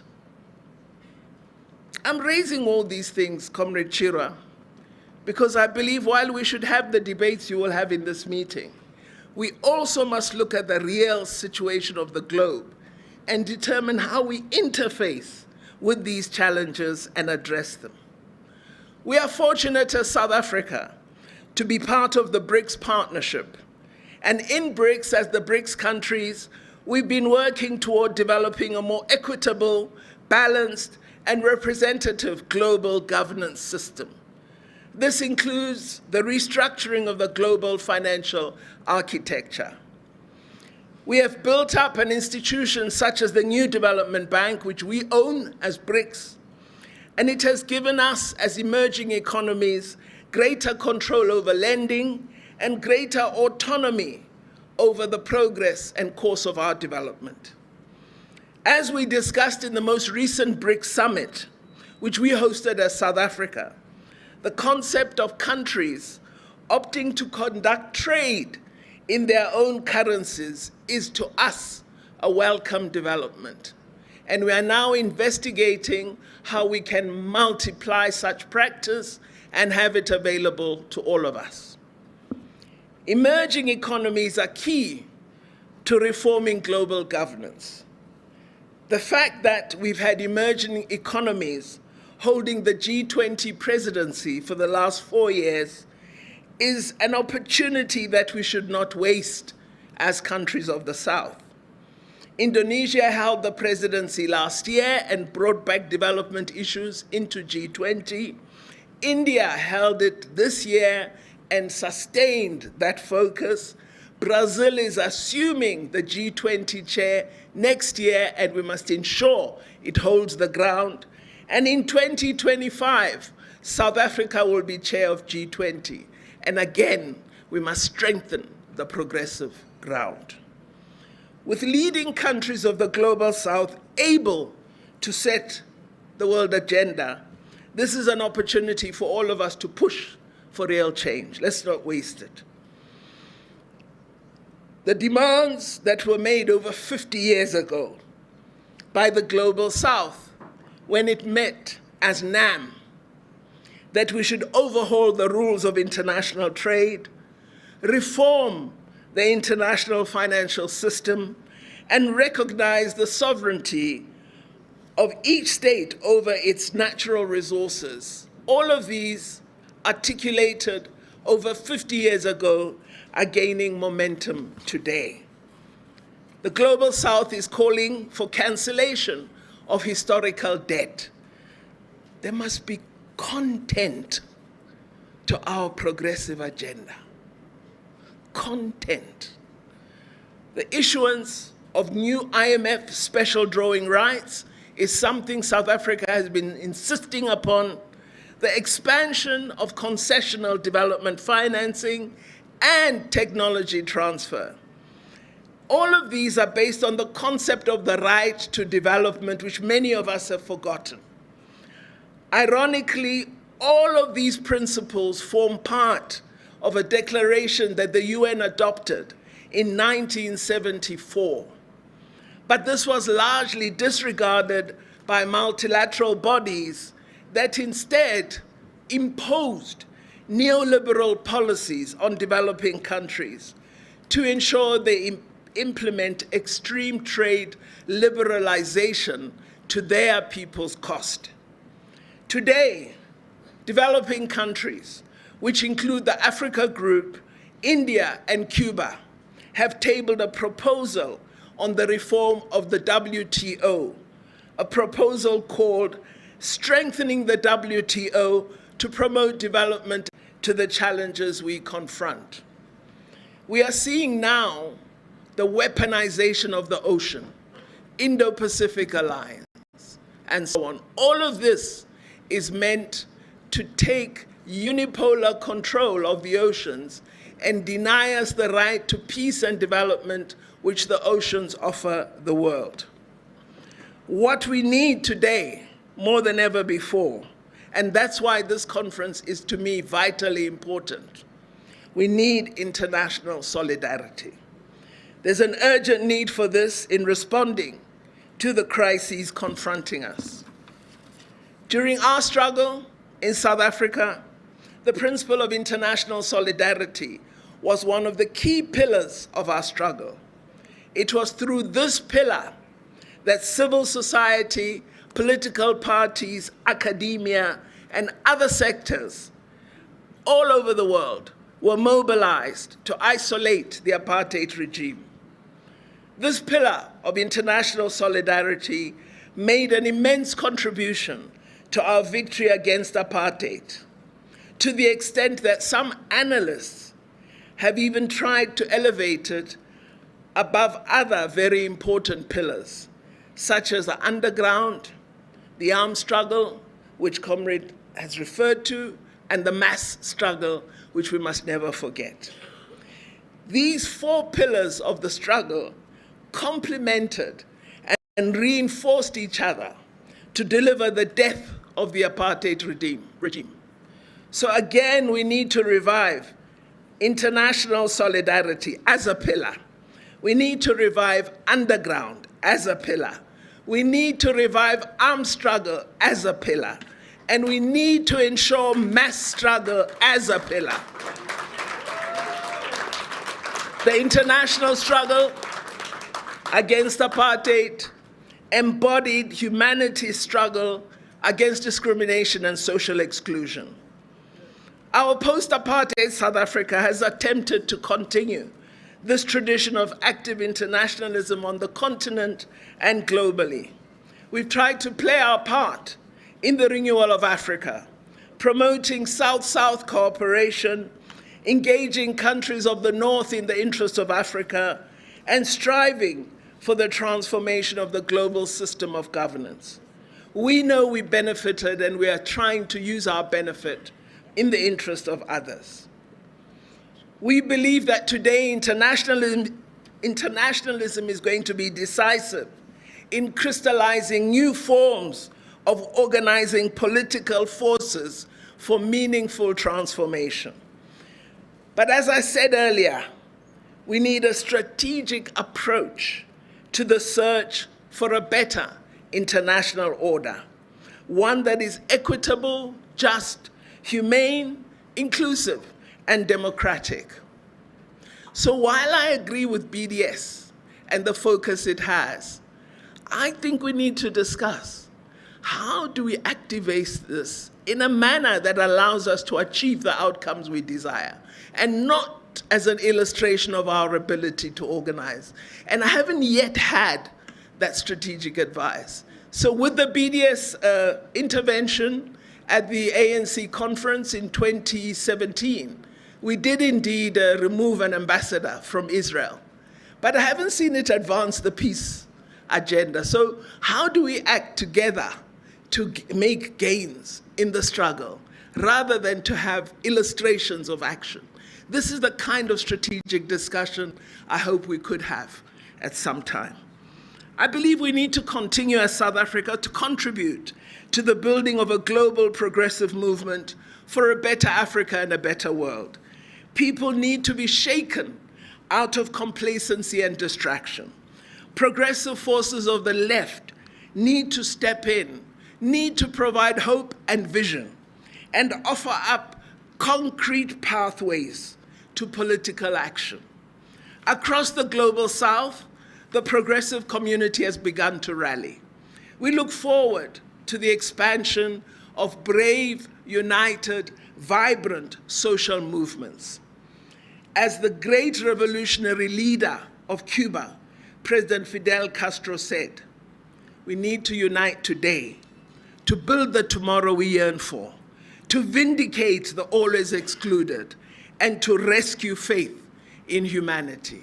I hope we can do this, and I thank you for listening to me.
niwe bafana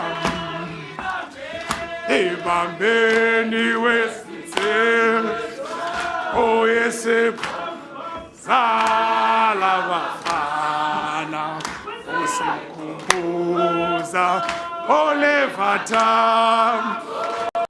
ese sala bafana usikhumbuza olevata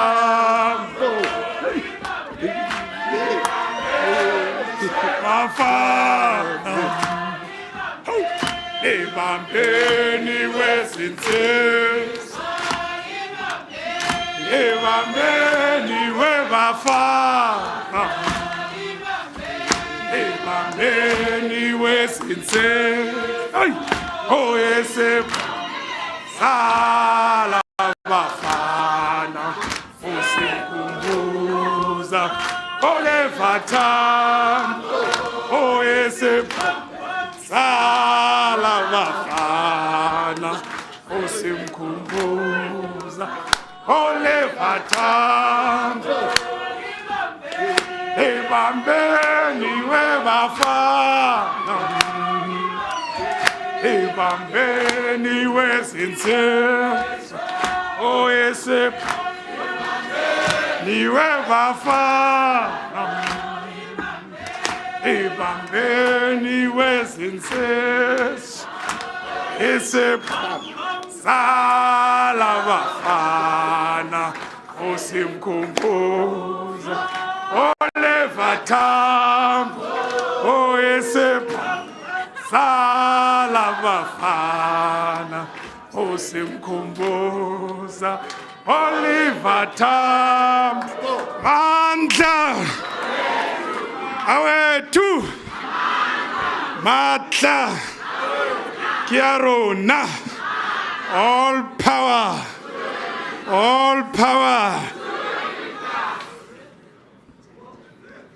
this is South Africa, comrades. This is South Africa. We must do it in our style all the time. Thank you very much, GS. Thank you very much. Our guests must live here feeling like they are indeed South Africans. And they are South Africans. Thank you very much, Honorable Minister, for being honest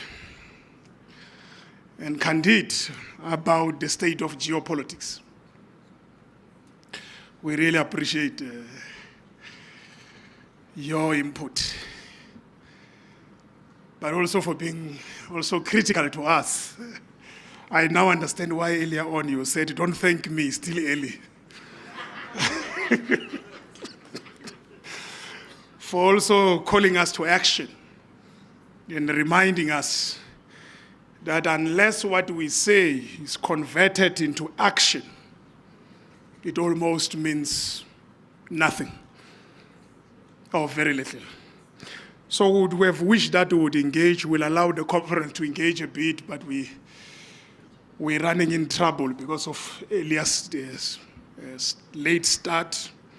So we hope that some of the issues that have been raised by the panelists will find expression in our closed session when we have engagement about how do we respond, because the minister is right. We cannot talk solutions unless we begin to grapple and understand the real concrete conditions facing the people, facing the working class, facing us all over the world properly, that we can be able to respond in proper terms. We are almost done, comrades. I can't say we're doing well, but we're not bad. We're not bad. I hope that we'll be able to be on lunch by 1. I want to take this opportunity to welcome Comrade Claudia. Comrade Claudia is a popular educator, community organizer, theologian, and a leader in the Party for Socialism and Liberation in the United States. the socialism in the US, comrades, from the belly of imperialism. We really want to thank you very much for making time. The floor is yours.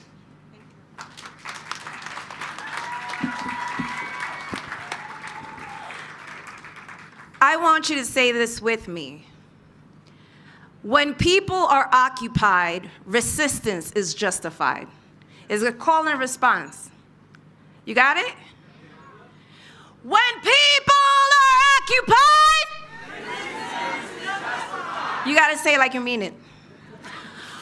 When people are occupied,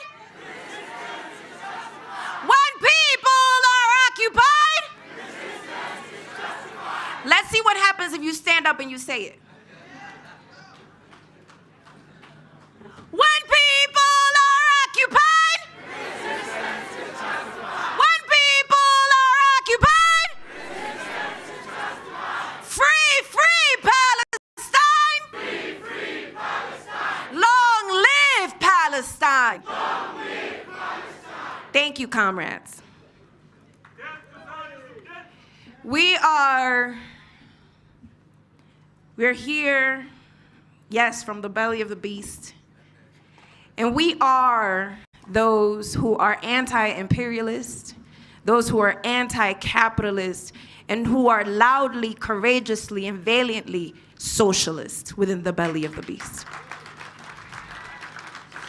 First and foremost, I want to extend our solidarity to our Palestinian comrades who are courageously, October 7th will never leave my mind.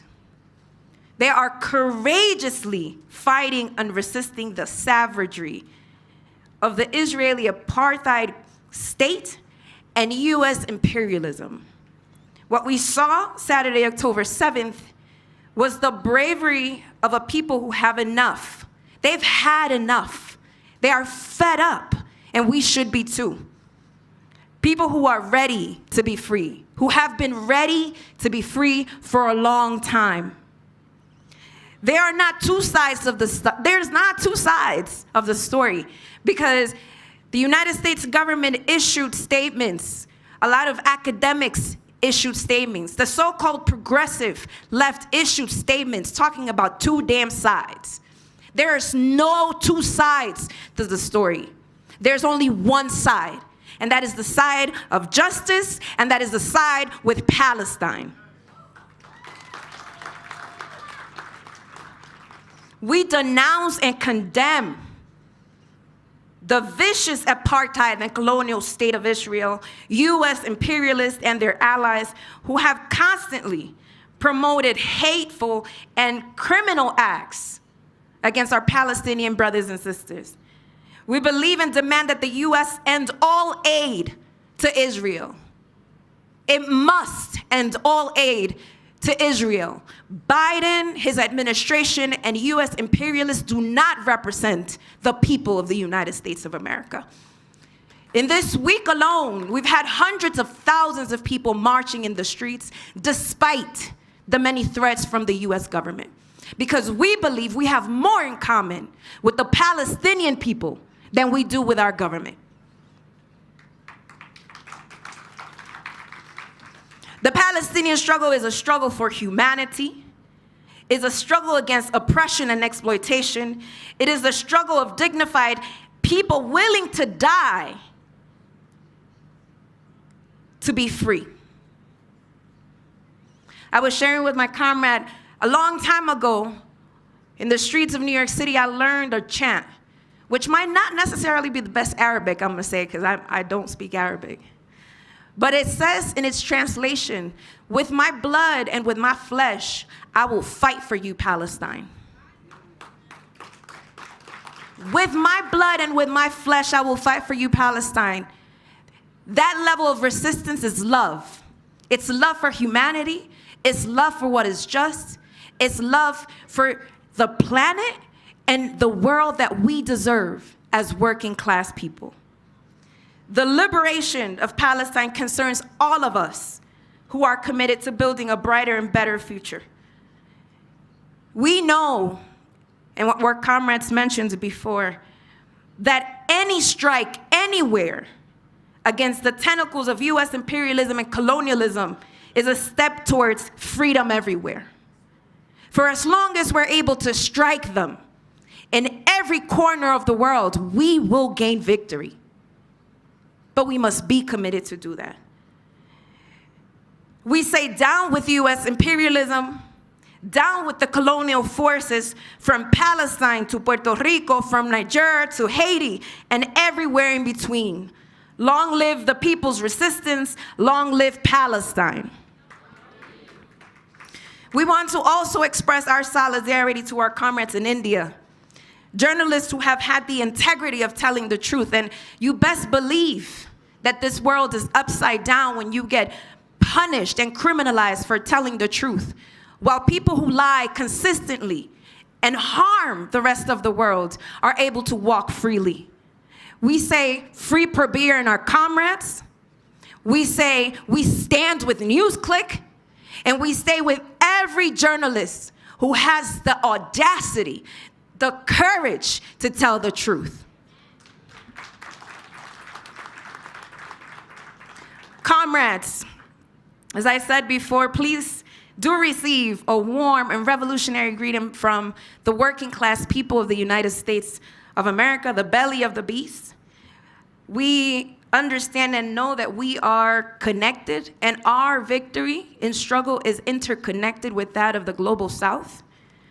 It is re-energizing, reaffirming, and strengthening to be among comrades from all over the world who are committed to building solidarity, dignity, justice, and a better and brighter future for humanity and the planet. It is significantly important that we meet here in Africa. Not only is Africa Mother Africa, it is also a battleground against all sorts of oppression and exploitation, and where liberation struggles are being waged against capitalism, colonialism, and US imperialism. And so we are grateful for our comrades from the African continent to welcome us into our home. I want to talk a little bit about Dilemmas of Humanities, if you just give me a few minutes. Dilemmas of Humanities is a process initiated in 2004 that has allowed us to analyze, exchange, and build solutions that are strategic and collective with comrades from all continents. And I want to say that because we are here precisely to continue on that legacy. In 2015, we were able to meet in the MSD school, the ENFF in Brazil. And we were able to discuss the many issues that capitalism has produced.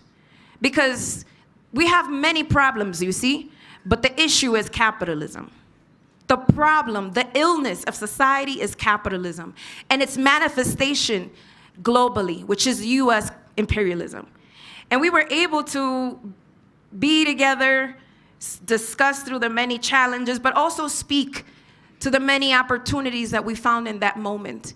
And we decided that it was necessary to have a space where leaders, community organizations, movements, political parties met and exchanged analysis and built conceptual unity around issues that were necessary to address.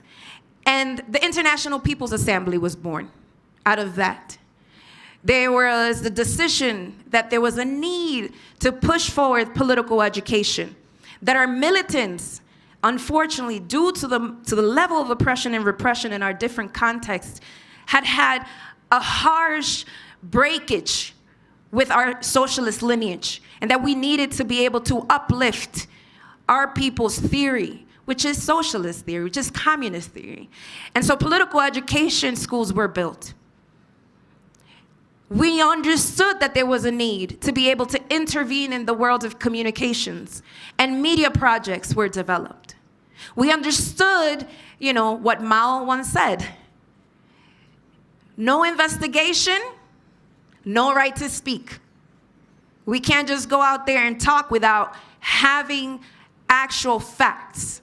And so a resource for the movement was developed, which is now Tricontinental. Big ups to Tricontinental. Why am I sharing all of this with you? Because it's important for us to kind of trace our steps and see where we've been, to be able to know where we're going. A lot has been achieved, but a lot has also changed in 7 years. We're living in a world that is post one of the biggest global health crises. Comrades had spoken about our current situation and how much this capitalist crisis has significantly worsened the conditions of our people. There is the U.S. continued effort to get us into World War III, fortifying NATO in this proxy war against Russia, utilizing the bodies of Ukrainians while they sit back and laugh and say it's not our people dying and it's profitable. And so we are living in a context that is a bit different from 7 years ago when we met. U.S. imperialism finds itself weakened by a lot of what our minister spoke about. There's a reorganization of geopolitics, and the United States as U.S. empire is fearful. And what happens to animals when they fear? Some of them will go hide, but the United States doesn't do that. Their offensive increases. Their hunger and thirst for war increases, externally and internally. And so what do we do in the face of that? We see the climate crisis that continues to accelerate. As revolutionaries, as socialists, we cannot leave a vacuum. We do not have the privilege to live any space unoccupied by our actions, our ideology, our practice. Our capacity to provide a path and solutions that meet the scale of the problems caused by the biggest enemies of humanity, capitalism and U.S. imperialism, is urgent and necessary. We say that our only path, that our only solution is socialism. We need an entire reconstruction of society that places people over profit. As I was thinking about what to say, I mean, a lot of what I wanted to say has been said, but I was thinking about Fred Hampton Sr. Fred Hampton Sr. was 19 years old when he became the leader of the Illinois chapter of the Black Panther Party, assassinated by the U.S. capitalists, by the U.S. capitalist state. And he said, we fight capitalism with socialism. Socialism is the people. If you're afraid of socialism, you are afraid of the people. Do you get that? Socialism is the people. And if you are afraid of socialism, you're afraid of the people. That is very clear. Anyone would be able to understand it. And it also leads us to understand why capitalists fear socialism so much. Because socialism is the people. And who are the people if not the majority of people in this planet? We don't fight capitalism with anything other than political organization, our collective struggle, our principled unity, and a strategy towards the reorganization of an entire society where people's needs are first, where dignity, humanity, and the planet take priority over profit. That is socialism. And we need to have the capacity to have our people understand that their interests are socialist. That our collective interest is a socialist interest. When working class people are confronted with a dollar democracy, a democracy that only serves the ruling class, with a political system that doesn't represent us or our interests, the attacks on civil rights, on our human rights, our people know that capitalism is incapable of providing democracy. They know it. They feel it in their gut. They learn that capitalism is built upon repression and oppression of the majority of the people. When the US imperialists and his allies wage war and invest trillions of dollars that can be invested into social goods, our people know that capitalism is incompatible with peace. They know it feeds from injustice and exploitation.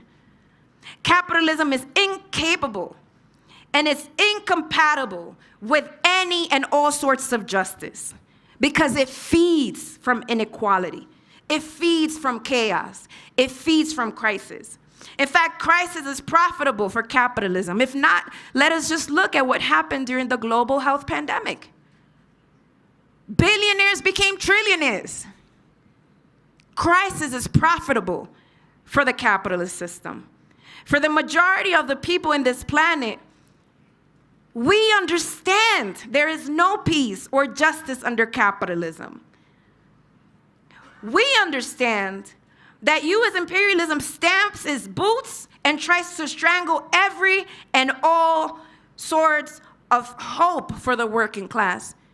That is the case for Cuba, who has been blockaded for over 60 years. Long live the Cuban Revolution. That is the case of Venezuela, who has been sanctioned since its initiating steps. Long live the Venezuelan Revolution. 1/3 of the world's population lives under sanctions by a country that has no sense of morality to police the world. Because the United States has no sense of morality. It has no sense of humanity. And who gave them the right to be the ones to police the rest of the world? We need to defeat U.S. imperialism at all costs before it ends us. We need to defeat it before it ends us. And I'm talking not only, again, as the people in the United States. We are working class people, the international class that is the force of history. We are too part of the global South. Working class and poor people across the world know this. And why do I make such an emphasis? Our people know this, but where are the political instruments for our people to engage in the battle and the fight against imperialism and capitalism? And we want to say we are part of those instruments. And I wholeheartedly believe that we are part of those instruments. We have to make our people believe that. Because fascism, because the right wing is creeping its head all over the world, from Brazil to Argentina to India to the United States. And they are using the language of the people. And they are weaponizing the prejudices that capitalism has created. And so, as revolutionaries, as socialists, we have the hard task of becoming the one option for our people. The only option for our people, because we know that socialism is what? Is the people. We have the challenge, but we must stand up to that challenge. We must not leave any space unoccupied. All spaces must be debated, contested, fought for. And some people may say, well, socialism, especially in the context where I'm in, I don't know if that happens in the rest of the world, socialism is idealism. It's idealistic. I know it happens where I come from. But what is idealistic is thinking that you're going to continue to do the same shit over and over and over and over and over and over again, and something will change. What is idealistic is putting our faith in the capitalist system. What is idealistic is thinking that the US imperialists will ever refuse their desire and need to plunder people and the planet. They will leave it to dust for as long as it's profitable. So when we go out there and we talk socialism and we put a red flag up and people say that is idealistic, we must say, actually, brother, sister, I think you're living in the idealist realm. Let's talk a little bit more about socialism. Fidel Castro once said, humanity yearns for justice. Humanity yearns for justice. Our people are uprising. Our people are uprising, and many times they're doing it without leadership, without an actual organized body. People are fed up. Are we ready for socialism is the question. Are we ready for socialism? Are we ready? Are we ready for socialism? I hope so. Our people are yearning. Our people are hungry for transformation. And so what is our task? It is to help our people see themselves in our socialist projects. Our people must see themselves. They must see their yearning for justice in our projects, in our anti-imperialist and working class internationalist projects. This must be the only option for the working class everywhere and in every part of the world. How will we do this? My comrade said it earlier. There is no recipe. If there were a recipe, we would have had a revolution. There is no recipe. There's not one answer. There's no to-do list. There's no spreadsheet. One thing is true, though. We will go further if we deepen our relationships, if we strengthen our working class internationalism, if we continue to build together and grow together, we continue to draw lessons, express solidarity, and walk shoulder to shoulder, our unity will continue to gain the material force necessary to win a socialist world. How will we advance this project? We continue to assess the concrete conditions of our material realities. We continue to study our enemy and our working class struggles. And we take time to discuss and to debate and to listen to each other, but let not allow that paralyze us from doing what's necessary. We move with the dynamism of politics. If we must pivot, we pivot. If we must shift course, we shift course. Comrades, every step, all experiences give force and give confidence to the working class. And these are experiences accumulated that will move us forward in struggle. It prepares us for the next stage because it's a long struggle, Leila. It's a long struggle. And we do not have the privilege to stop struggling. We might move back a little bit, tell Stephanie, you take my turn now while I take a breather. But we do not stop struggling. Do we stop struggling? No. Until victory, hasta la victoria. Comrades, let us use all of our intelligence, our creativity, as we organize, mobilize, and yes, we must agitate. It is our collective struggle in which we will build principled unity. It is in our unity that we gain the strength to engage in the battle of ideas effectively, to intervene culturally, and in the social political spheres of society. It is through understanding our immediate strategy as part of a larger, long-term strategy that is both domestic, that is international, that we can walk together and build stronger. It is what fuels us to walk with those who impact change, not only in our communities locally, not only in our nation states domestically, but all around the world. This process of dilemmas of humanities and the International People's Assembly is a prime space for this. And when we leave this space, we have more resolve and more energy as we continue to take the streets. Because I learned from João Pedro Estedile that you don't abandon the streets. We do not abandon the streets. We must continue to take the streets because they are ours.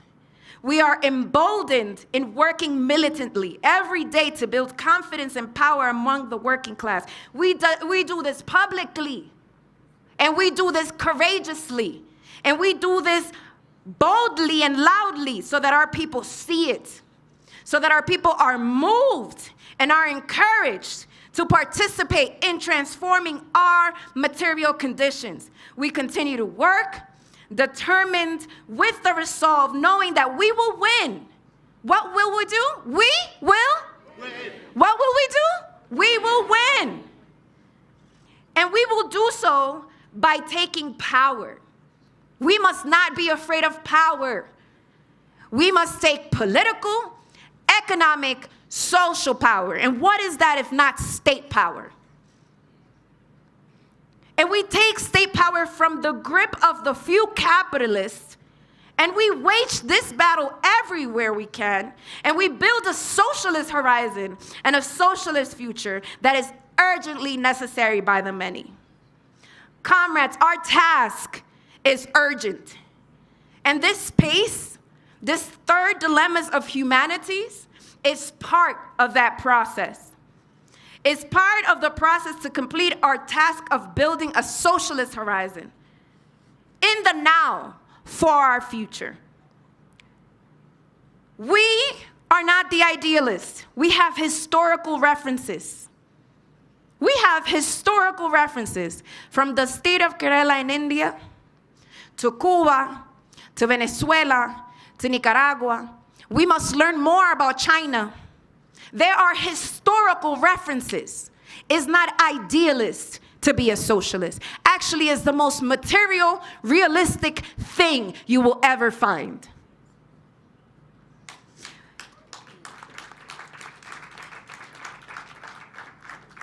We are here in our interconnectedness, our unity against forces of U.S. imperialism, of colonialism, and all forms of oppression are the path toward building a future that we all need and desire.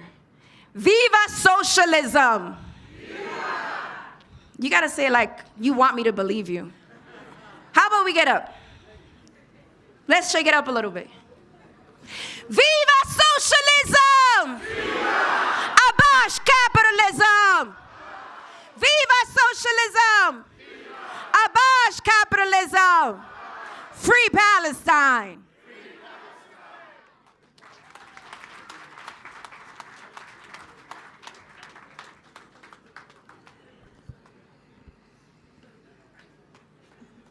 Mandla. Long live, Comrade Claudia. Long live.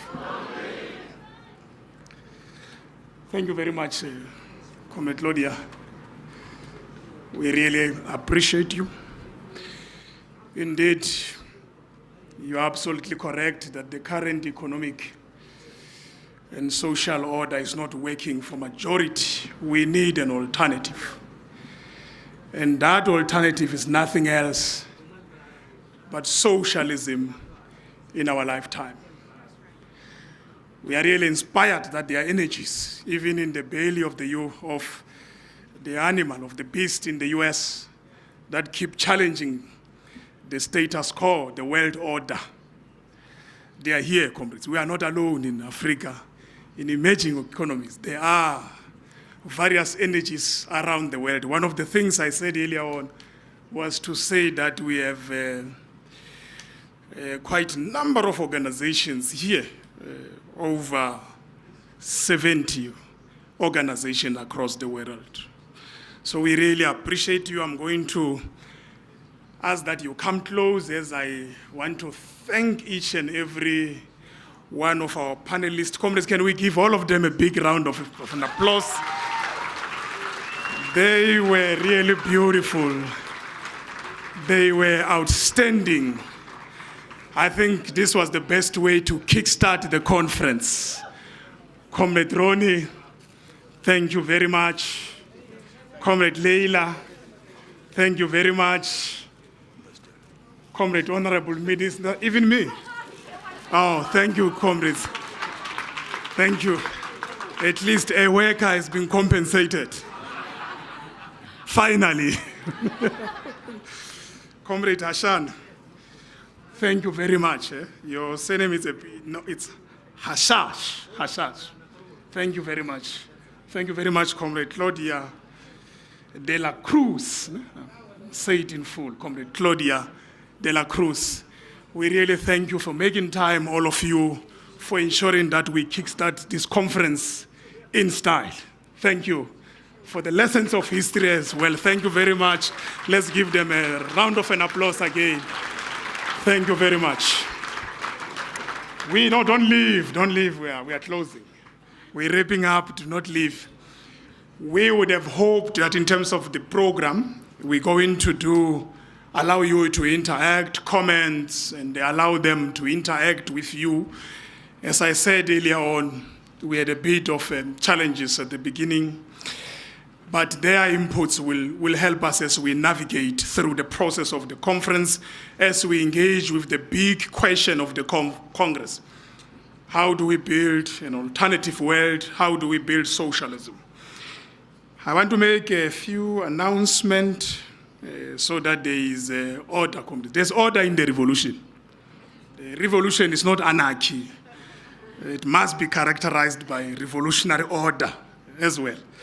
So we're going to break for lunch, and lunch is at, where is the lunch? Is at Women's Jail Courtyard. Yes, Stephanie, Women's Jail Courtyard, it's somewhere here, don't worry, it's just here. Women's Jail is part of the history, comrades.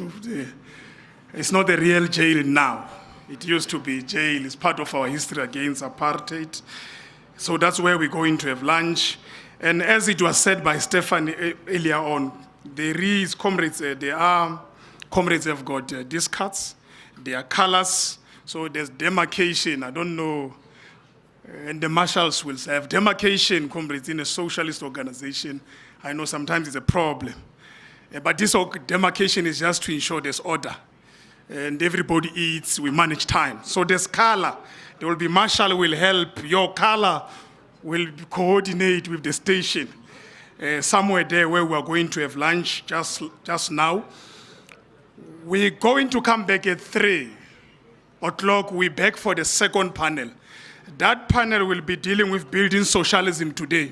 We'll begin to answer the critical question for the conference, comrades.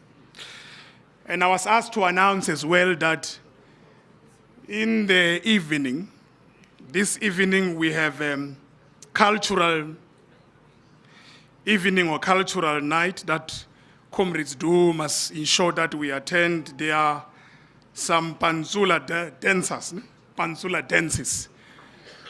From this evening, you can see from the program, I think it's from 6. So those events, comrades, are very critical because socialism must not be boring. Must also balance with life. It must be alive, comrades. It must be, we must inspire the youth, inspire everybody. Otherwise, we're going to lose the youth if you make socialism very boring. So please, let's also ensure that we come back, we attend this evening. And 3 o'clock, we must all of us be back here.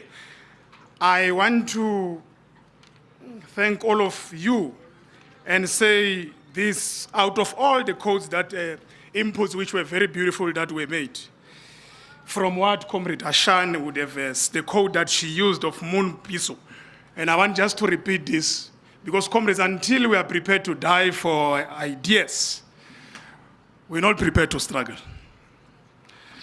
So this is the code she used. She says that from Moon, yes, we may die, but we will uproot death from our land. Thank you very much. Let's enjoy lunch. Let's enjoy lunch. Comrade Leila wants to make a proposal. It's a very Oh, just hold. Comrades, just hold. Comrade veteran Leila want to say something. I would like to suggest that the conference adopt the speech of our comrade, the minister. The ministers, not the ministers. Andrew, did you get We will do that. Thank you. We will do that. Thank you.